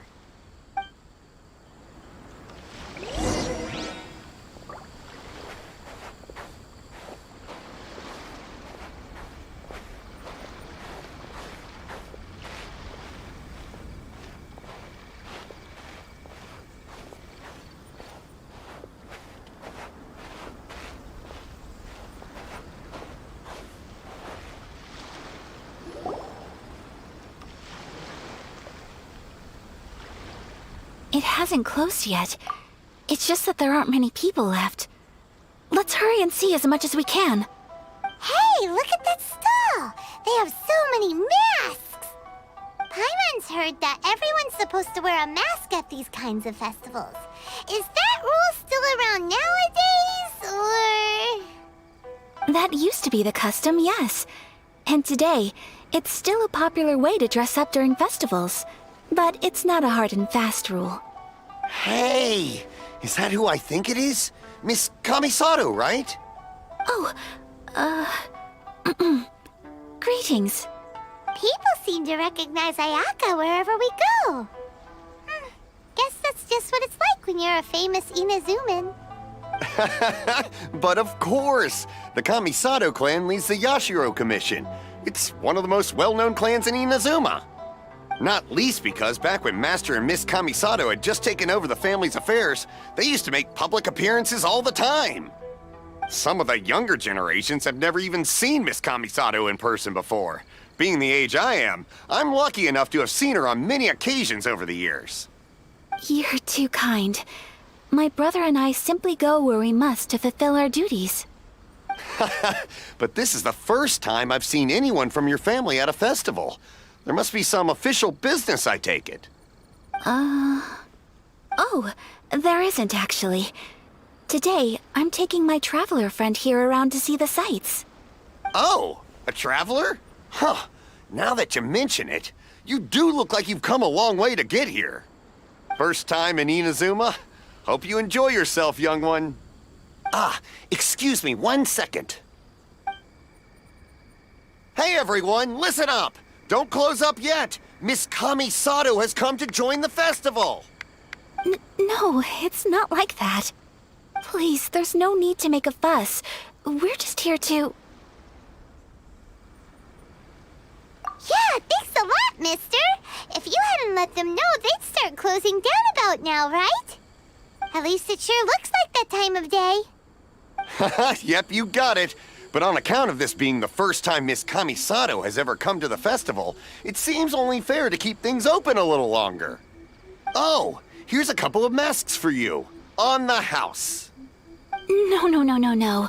You've been far too accommodating to us already. We couldn't possibly... Don't give me all that. Here you go. Here you go. It's not often that we regular folks get some attention from the Yashiro Commission, so I've got to mark the occasion somehow. Besides, it'll make me look bad if you refuse. But... Okay, I think I understand. It's my pleasure. You have yourself a good time. Sir, do you have anything for Paimon? Oh, hello there, kiddo. I'm sorry, but we don't have any masks in your size. Huh? Surely you're not gonna let Paimon be the only one at the festival without a mask? Paimon, don't worry. Wearing a mask is optional. But... Paimon doesn't want to feel left out. How about a tree leaf? That should be enough to cover up that little face of yours. What? No way! Oh, okay then. In that case, I'm afraid there's nothing I can do right now. But don't you worry, kiddo. I'll have a mini mask made specially for you when I get back. I cannot thank you enough. Aw, it's nothing. But I won't hold you up any longer. You should go and enjoy the festival while everything's still lit up. All right. Traveler, shall we? Oh, wait. Just one thing. I need to explain myself. I got a little nervous back there and I just made up any old excuse. But don't think of this as me taking you sightseeing, please. I brought you here because I genuinely wanted to spend time with you. Okay, great.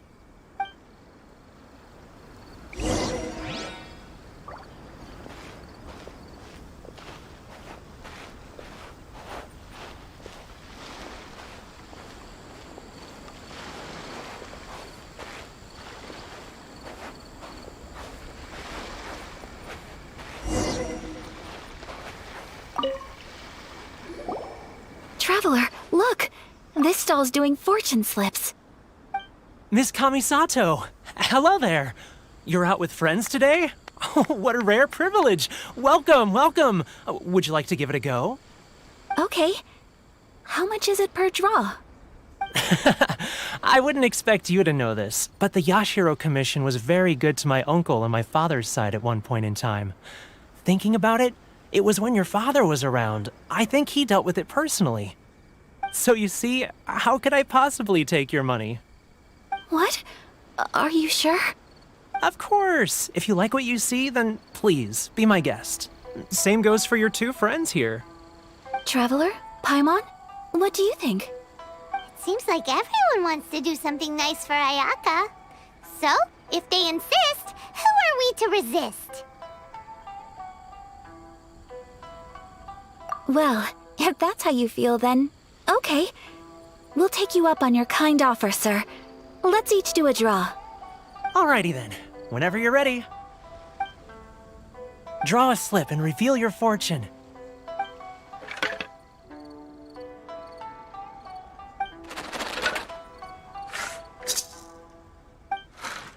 Open it up and see how you fare. Whoa! Which one did you get? Paimon got Rising Fortune. No way! We got the same one! Traveler, what did you get? Wow, you're so lucky! Ah, congratulations are in order! Here's what great fortune among people means. As the golden koi fish shines amidst the turquoise waves, your name shall be illustrious, and the wealthy and powerful will surge to your aid. In other words, your good luck isn't about to run out anytime soon. What a great sign! Good things lie ahead! Congratulations. You all have very fine fortunes lined up. With this kind of luck, you'll certainly be able to achieve anything that you wish. Well said! Here's hoping that our good luck will never run out!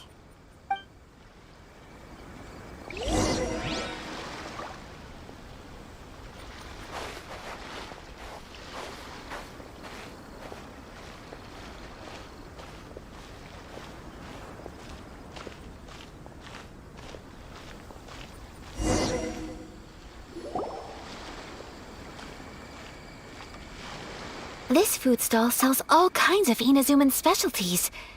Anything you want to eat, it's my treat. Wow! It all looks so good! Is it okay if Paimon has one of everything? Of course it is. But we don't want anything to go to waste. Let's try them one at a time. Ooh, Ayaka, Paimon wants those dango. Sure.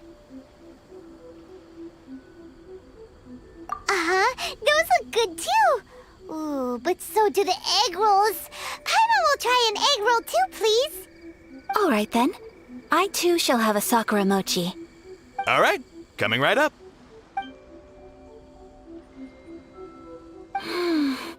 This Sakura mochi is just delicious. Not bad, huh? It's one of our best sellers.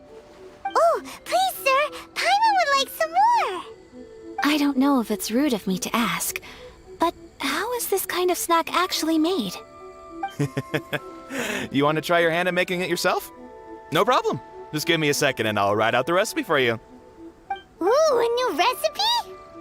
Are you sure about this? If you share the recipe, isn't that tantamount to giving away your trade secrets or something? Well, it was you who gave Kiminami Restaurant that recipe for an overseas dish, wasn't it? She and I are good friends. We trade culinary tips all the time. Here you go. Just treat it as me returning a favor on behalf of my friend. Thank you so much. I will study it very carefully and try my best to do it justice. You there. You want the recipe too? Go on, I can see that you enjoyed it. There's no greater feeling than creating delicious food with your own two hands. You should definitely give it a try. I will. Once I've learned how to make it, will you two be my taste testers? Oh, definitely! Can't wait! All right. I'll do my best. Well, we may have arrived near the end of the festival, but it's still been super fun. Paimon approves! Yes, I agree. To spend the festival together with you today has been a truly wonderful experience.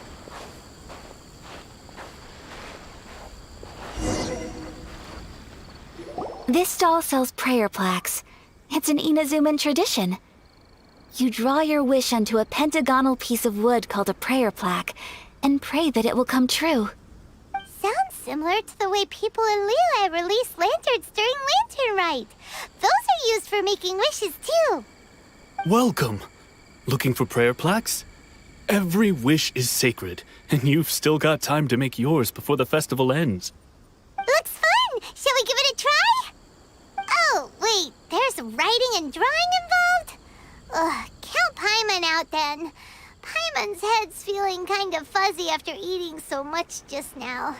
Not the best time for an intense burst of mental activity. 2 prayer plaques, please, sir. 2 prayer plaques for the young lady. There you go. Traveler, have you decided on your wish? Yes.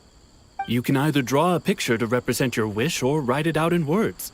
Either way, once you've committed your wish onto your plaque, please hang it onto the prayer rack. Wait, so they'll be on public display? Alright, well, let's see what you got. That will do for mine. May I see yours?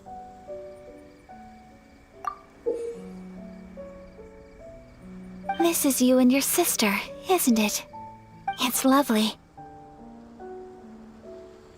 You'll be back together one day. Paimon believes it, and you should too. I believe it too. Your wish will surely come true. And I will keep you in my prayers. Ayaka, what did you draw? Is that Tenchukaku? That's right. I wish for peace and happiness for everyone in Inazuma, and good health for my family and friends. I do hope that wish can come true. Thank you. That gives me hope. I think that might be all we have time for today. Aw, it's time to leave already? I'm afraid so. The festival is coming to a close. Time flies when you're having fun. It seems to flow away from you like a rushing river, as precious and short-lived as a cherry blossom dancing in the wind. It's time to leave.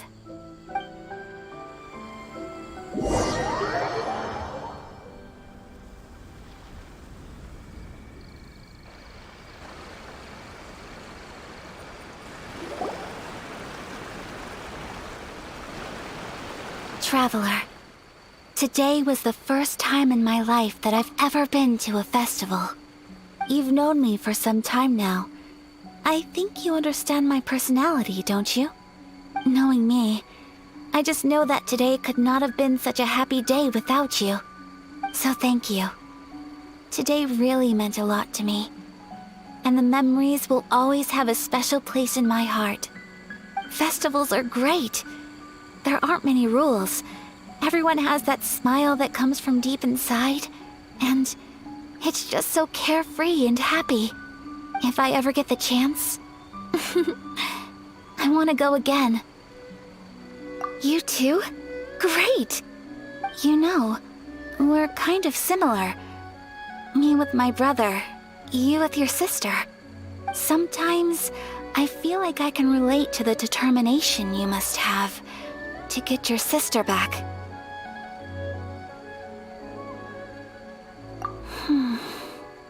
I understand. Family bonds are inseparable. No one can break them. They are the most important roots we have in this world. You will find her. Come what may, you must never give up. I will always be here for you as your... as your friend. I will always support you.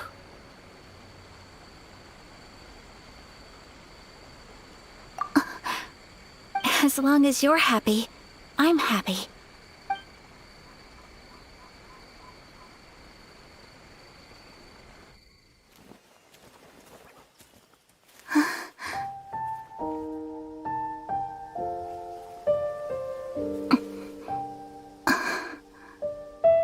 Oh, Traveler. Huh? There's something that I'd like to do. If you could spare me yet another moment.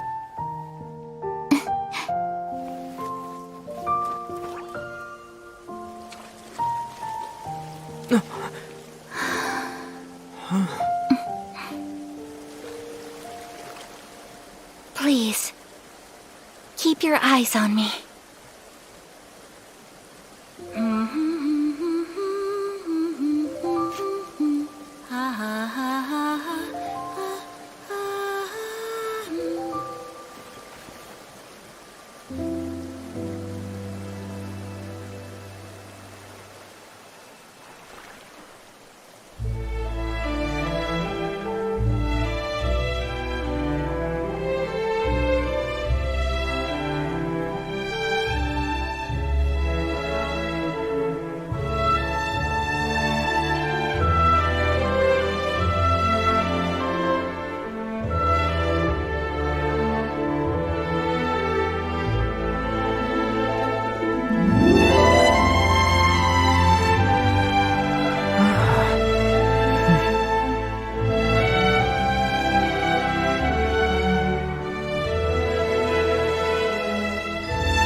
what do you think of my dance? Did you like it? It was so pretty. Beautiful, elegant, and something else Paimon can't put into words. Paimon doesn't really know what it was, but it is art. I'm not very good at this kind of dance. So, as long as I didn't embarrass myself, that's all that matters. I just had a sudden urge, and I ran with it. In a way, that sort of sums up today for me. Dancing like nobody's watching. That goes for you, too. When I'm with you, time seems to slow down and speed up at the same time. Anyway, it looks like this is goodbye for today. I can see myself the rest of the way back. Good night, traveler.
I'm back! The fireworks show is almost upon us, and the fireworks for each family are almost ready. Oh, new faces? Who are these two? Friends or customers? A bit of both, actually. They arrived in Inazuma just recently. Can't let them miss out on a fireworks show after coming all this way, can we? Well, either way, come on in and have a seat. And I, Naganahara Ryunosuke, will tell you all about the long history of the Naganaharas. That can wait. Pops, I need to ask you about something. A long, long time ago. Pops has started telling his stories again. Sorry about this. Ever since Pops had his accident, his ears don't work too well. Really? But for a moment there, it almost seemed like you were having a coherent conversation. Much, much later, people eventually realized that if you grind certain materials into dust, they burn with many beautiful colors. Pops, wait! Huh? What's that? Did they deliver those firework materials that we ordered yet? Oh! Yesterday's fireworks have all been delivered. So have the ones from the day before yesterday. And the ones from the day before that. No, Pops, I meant the materials. The materials that we ordered.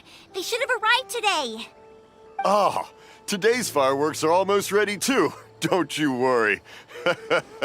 Your old man's skills are still as sharp as ever.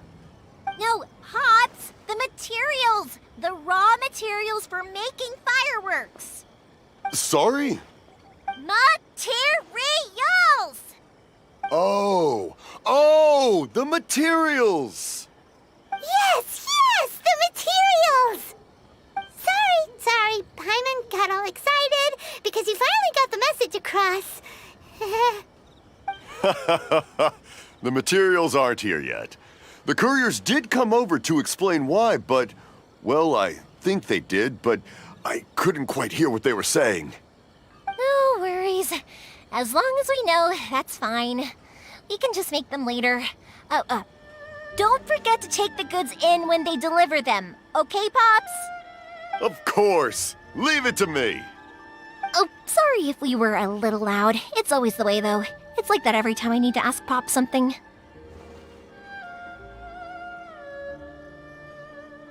I get told that a lot.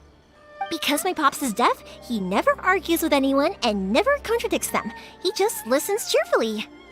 When I was little, I thought it was because he really understood me and agreed with whatever I had to say. So, I'd tell my Pops everything. Eventually, I realized that the reason he was like that was that he's deaf. But I still tell him stories every day. Huh? Why would you do that? It just makes me happy to see him smile, and it keeps him from being lonely, right? Anyway, more importantly right now, the fireworks show is right around the corner and the materials still haven't arrived. We need to think of an alternative. Yoimiya? Is that you? Ah! Oh, you scared me there! I thought I told you to be more careful before you speak. Sorry. Hold on, I'm coming over.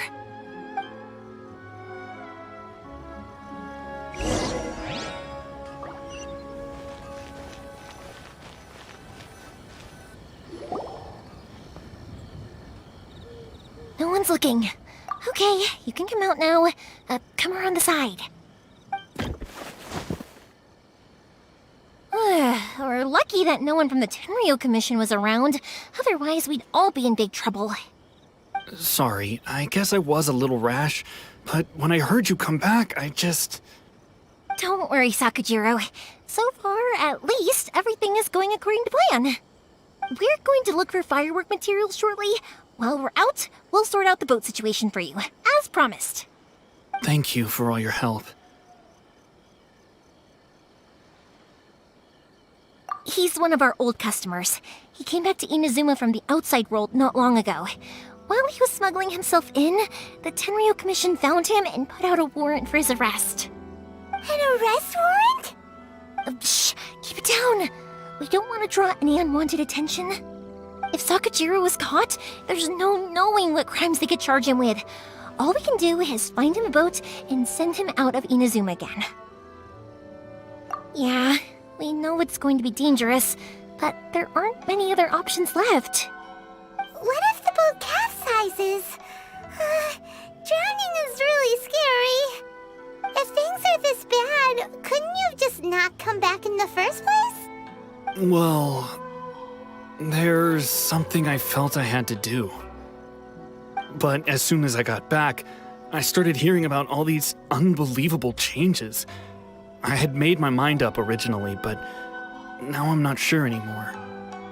I didn't want to cause any trouble for Yoimiya or Mr. Ryunosuke, but I'm very grateful to them for taking me in. Hey, no worries. You're more than welcome. Remember what I said? As long as you've got that little piece of paper, you'll always be a valued customer of the Naganoharas. Little piece of paper? Yep, the same paper slips as the one I gave to the kids earlier. Whenever a customer orders fireworks for a commemorative event, we always include a little paper slip with the goods. Only people from inside my family can understand what's written on it. It's the recipe for the fireworks they ordered. If someone shows a Naganohara that paper slip, we guarantee we can make the exact same firework as the original one they purchased, whether it's 10 or even 100 years later. Wow, that is so awesome! It's a family tradition. All our regular customers know about this. The slip I have is from back when my parents ordered fireworks from Mr. Ryunosuke. Now that I think about it, it must be nearly 20 years ago. I would have thought that things would turn out the way they have. It'll be fine. Escaping in a boat is just a last resort for if there's no other way. I'll still try and come up with a different solution, because it'd be much better if you could stay in Inazuma. Whatever their reasons might be, if our customers come to us looking for help, we're not about to leave them high and dry. Thank you. This way, I still have some time to consider my options. All right, well, let's not stay out here in the open for too long. Hurry up and get back inside. I'll let you know as soon as I have an update for you. All right, I'll leave it to you then, I guess. It's a shame. They still wouldn't give him a permit, even though he was born and raised in Inazuma. Speaking of, you guys only got here recently. How did you manage to get a permit? Even then, we only got through thanks to some help from Miss Hiragi Chisato of the Kanjo Commission. I see. So you had big shots helping you.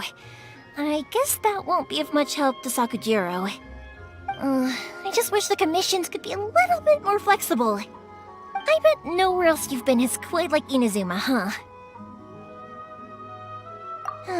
Well, no matter what, I have to find a way to help him. I'm sorry. I invited you to come watch the fireworks, but now I have to run a few errands. You don't have to join me if you don't want to. I can go sort out the firework materials in the boat by myself, and then you can come meet me back at the house later. Oh, cool! Then let's start with Sakujiro's boat. We can chat along the way. Oh yeah! If it's fine with you, can I ask how you two first met? He saved me from drowning this one time, and after that, we started traveling together. Why do you ask? Nothing. I'm just quite envious of your relationship. If my pops had a person like you around, his being deaf wouldn't hold things up all the time. Why do you look so excited? Because you said person and not floating child or a mascot.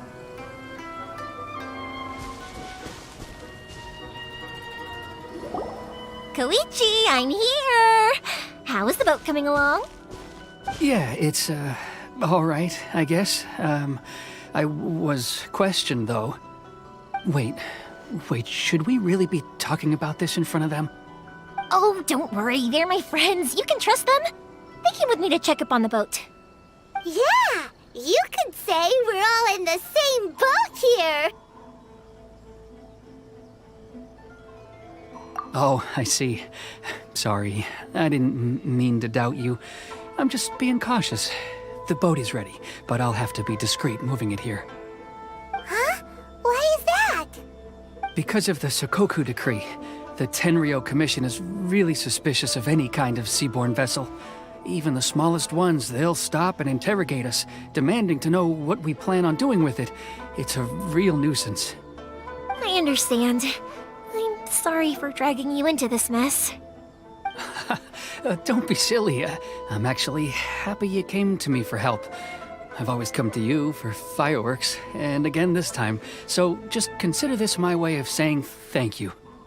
Right, I'll go fetch the boat now. I should be back shortly.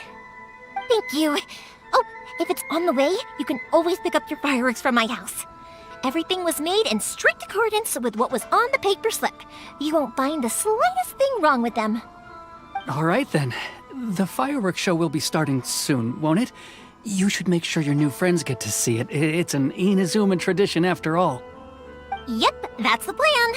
Oh, you know what? You should tell them about your past. About the first time you ordered fireworks for my family. That's a long story, actually. Where do I start?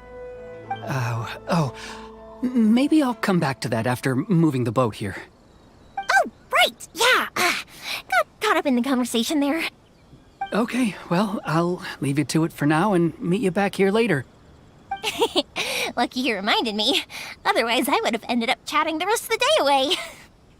I've been so busy with the fireworks business these past few days that I haven't had a moment to stop and chat with anyone. It's killing me.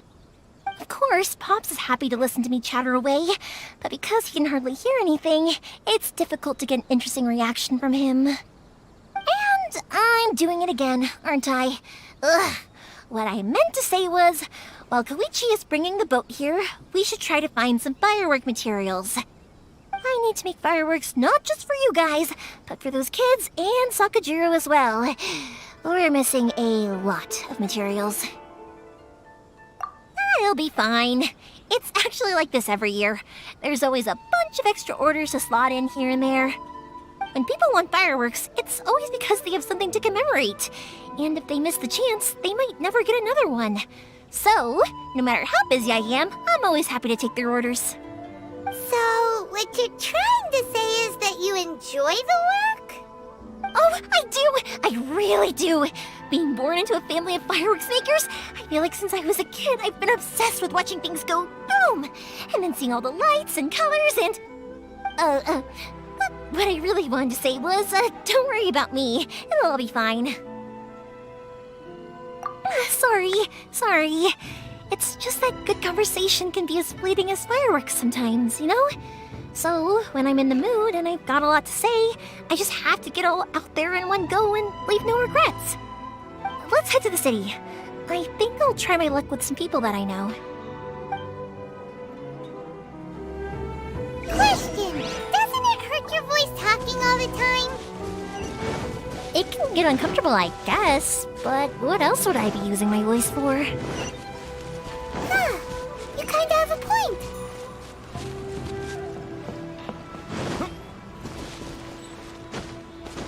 Welcome to Bonton Sangha Detective Agency. What will you have me solve? Ah, here we are.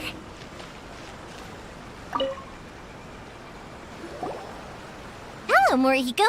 How's business these days? Yoimiya, there you are. I thought you might show up. Ha, no need to beat around the bush. You're here for the fireworks materials, I assume. I put a batch aside just for you. It'll definitely be enough.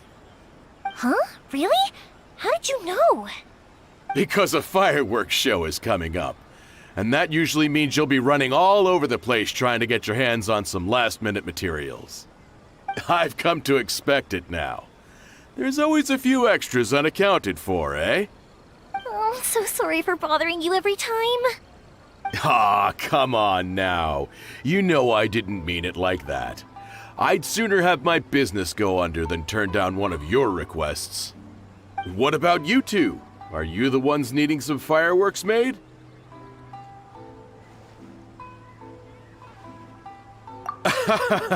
It's no trouble at all, my friend. Once when I had an argument with my son, Yoimiya was the one who came and calmed him down. I'm hopeless at communicating with him. If it wasn't for Yoimiya, who knows, he probably would have run away by now. Nah, he was never gonna come to that. He's a sensitive kid and he cares a lot about your feelings. It's just, he doesn't know how to express it. Maybe if you turn that frown upside down once in a while, he might feel more at ease. Yeah, I guess I'm probably too serious around him. Which is strange, because I don't think I'm anything like that when I'm talking with other people. Don't worry about it. No one's perfect. If you have any more trouble in the future, just come to me. Even if it's not fireworks related, I'll happily oblige. Customers come first. Always. All right then. Everyone's always saying what a good kid you are. Your father must be very proud of you. Go ahead and take the ore, by the way. It's on the house. Oh, no you don't! That's out of the question! Don't worry. Just take it as a token of my gratitude. Gratitude won't pay your bills, though. Don't do this to me. Can't we just play by normal business rules here? I already said it's fine. Please, just take it. Surely you've got a load of other things you need to get done today. Well, how about this then? I'll record this in my notebook, and we can consider it a down payment against any fireworks you want to purchase in the future. There's no convincing you, is there? All right then, if you insist. Pass on my regards to your dad. Tell him Morihiko wishes him health and happiness. Will do. You look after yourself as well. Don't push yourself too hard. You don't want to make yourself ill again. Everyone seems to really like you, Yoimiya. Well, for one thing, if you want to commemorate something, naturally you're gonna want something loud, bright, and beautiful. But I think more importantly than that, everyone trusts us.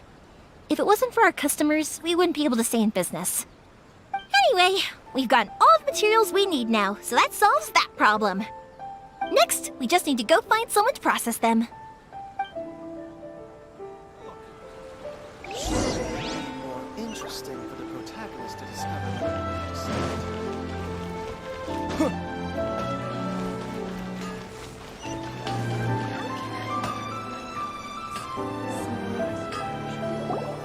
Hajime! Mr. Aminoma, it's me! Ah, Yoimiya. If I'm not mistaken, you must be here for some firework materials. Seems like everyone knows how busy Yoimiya gets leading up to the fireworks show. I'm very sorry. Would you be able to wait for a while? I have quite a backlog of weapons orders right now. No worry. Oh, wait, actually. Yeah, that could be a problem. Some worries. How about this? Do you need a hand? As long as we can get through your orders, you can help me process my ore, right? That will depend on my master. Oh, you don't mind, do you, Mr. Aminoma? As you know, it's not long now until the Naganohara fireworks show starts. There's still a lot of fireworks left to make, if I don't finish them on time. Talkative as ever, I see, dear child. The essence of Amenoma art is patience and focus. When the mind is disturbed, it will show in the blade that is forged.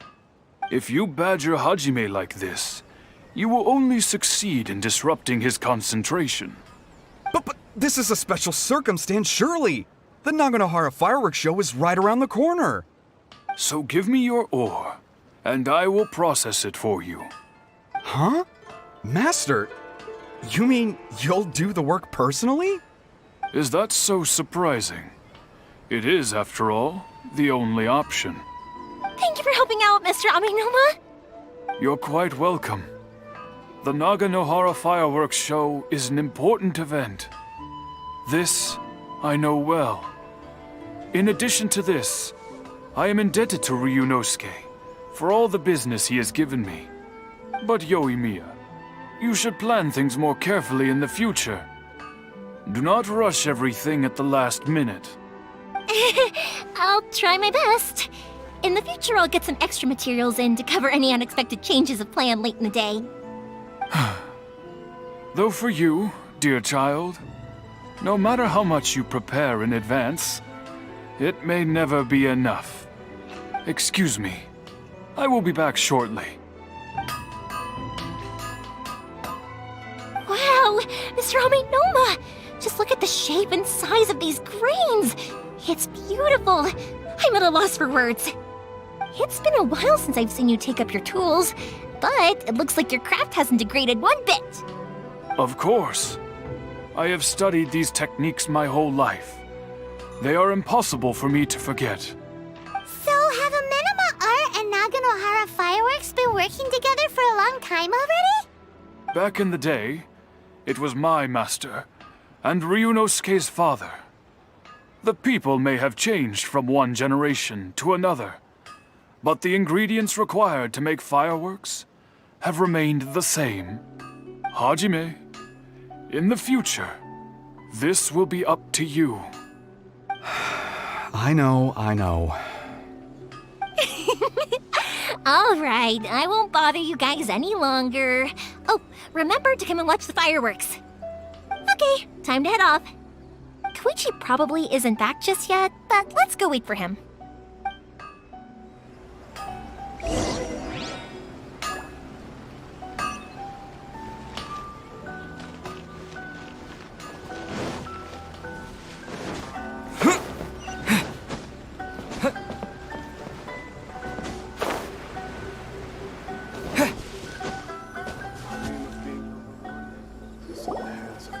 Just as I thought, he isn't back yet. But not to worry, because actually, I've been hoping for a chance to have a nice long chat with you all day. Sorry for dragging you with me everywhere. Everyone's been so good to me, though. It's all gone really smoothly. Feels like Paimon has barely spoken a word this whole trip. I felt like I was neglecting you guys, so I wanted to find an opportunity to catch up. When we first met, I was in a hurry. We didn't have the chance to sit down and have a proper chat. You guys are travelers, right? So, where else did you go before coming to Inazuma? Ooh, sounds great!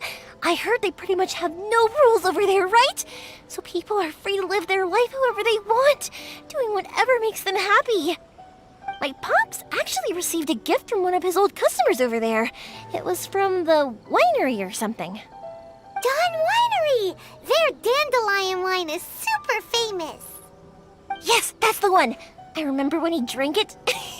I've never seen him enjoy a bottle of wine so much in his life. He was telling me all night about how good it tasted.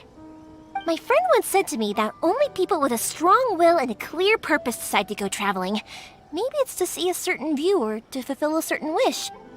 So, what made you guys embark on your treacherous journey to Inazuma? And we're looking for answers from the gods, too. You were separated from your family because of a god? Oh, that must be really tough. I get it. Well, if that's how it is, then that's how it is. You know, I was going to ask if you guys wanted to stay here in Inazuma. Unlike the outside world, what Inazuma seeks is eternity.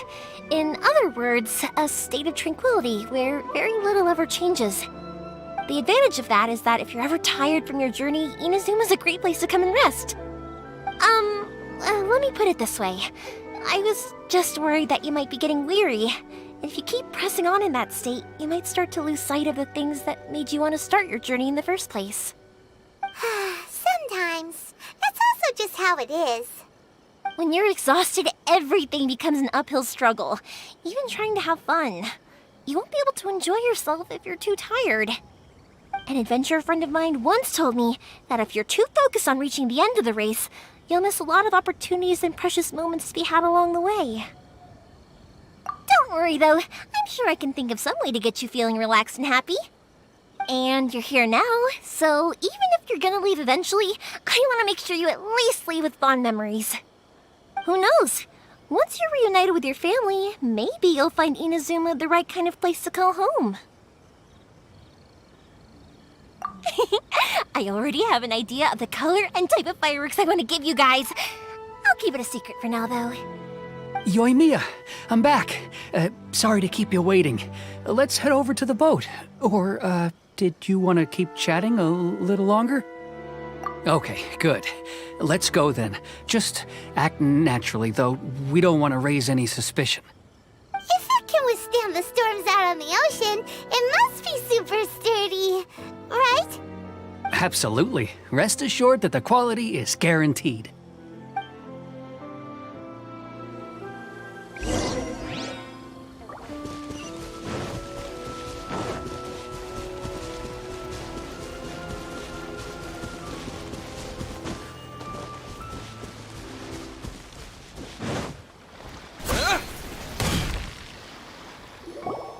That's way too small. Can't be helped, I'm afraid. This is the biggest and sturdiest boat that I can provide. It's built from the finest Inazuman timber. Still, I'll be the first to admit that if he's planning to ride this into the storm, it's going to be exceedingly dangerous. I'm also hoping Sakajiro won't have to use it. It's just there as a last resort. I gotta say though, Koichi, it feels like your craft has improved once again. I'm not the one you should be praising. It's all thanks to the guys who kindly pitched in. To avoid detection, we each worked on our own materials separately, then assembled them secretly in the night. This is the largest we could afford to build. Any bigger and there's no way it would pass the Tenryou Commission's inspection. Let's store the boat here for now then. I'll fill Sakajiro in when I get back. He'll need to make some preparations before setting sail. Uh-oh. Paimon feels really worried all of a sudden. Doesn't helping Sakajiro make you a collaborator in the eyes of the Tenryou Commission? Maybe it does, but I knew what I was getting into from the moment I agreed to help him. My family has pretty good connections with the Yashiro Commission. We work very closely with them. And whenever there's a national event of any sort, the other two commissions come to us too. As long as I'm polite and respectful and don't cause a fuss, they won't look to cause trouble for me either. And anyway, to your point about collaboration, you've been helping out too, right? That's true. This was all a collaborative effort. Wait! Oh no! Ah, so you're seasoned crooks already, eh? Don't know what I was worried about then. Anyway, thanks for everything, Koichi. And your fireworks are ready, so just go pick them up from my house whenever you want. While you're there, you can get my pops to settle the boat construction fees. Oh, don't worry about paying anything. Third Sis would be sure to scold me if she found out I'd taken Mora from the Naganoharas. Who's Third Sis? Oh, let me explain this one. It's a story my pops told me. There used to be a thriving merchants guild in Inazuma. It got really prosperous. At one point, there were a dozen or so kids born around the same time to the families of the guild. They all grew up together, each of them learning their respective family's business.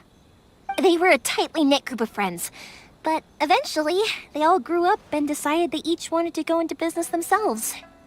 It was inevitable that business would send them all to different corners of the world, and that they'd have far less opportunity to see each other in the future. That's right. Just before we went our separate ways, the eldest of the group suggested that we should all go watch some fireworks together one last time. They were all very ambitious types, and each had their own knack for doing business. One by one, they left, until Koichi was the only one of them remaining in Inazuma. After that, he hardly saw them. But whenever one of them did come back to visit, fireworks would always be involved. Yeah, no matter how close you and your friends are, there's always going to be some distance after being separated for a long time. But as soon as the fireworks lit up the sky, it'd instantly take us right back to our childhood, and we'd be chatting away like in the old days. To us, those memories are eternal. Oh, so this is what you meant when you were talking about commemorating things. Yep, that's exactly right. That's why I can't let people down when they're counting on me for their fireworks. Anyway, I need to go update Sakujiro. See you, Koichi. Thanks again for your help. Yeah, I should get out of here too. I don't want to get caught red-handed.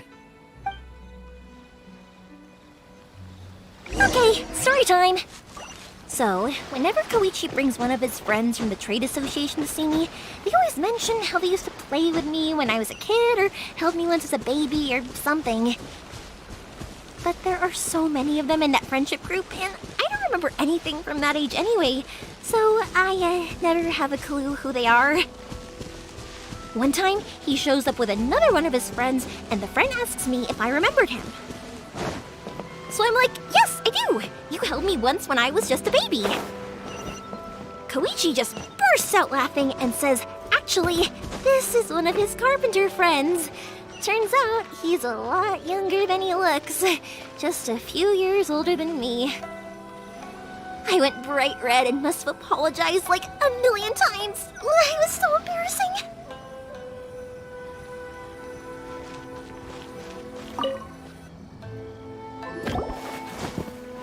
The boat is ready and waiting. I'll mark the location for you on the map. Before you leave, I recommend that you pack some food and water. You can never be too prepared.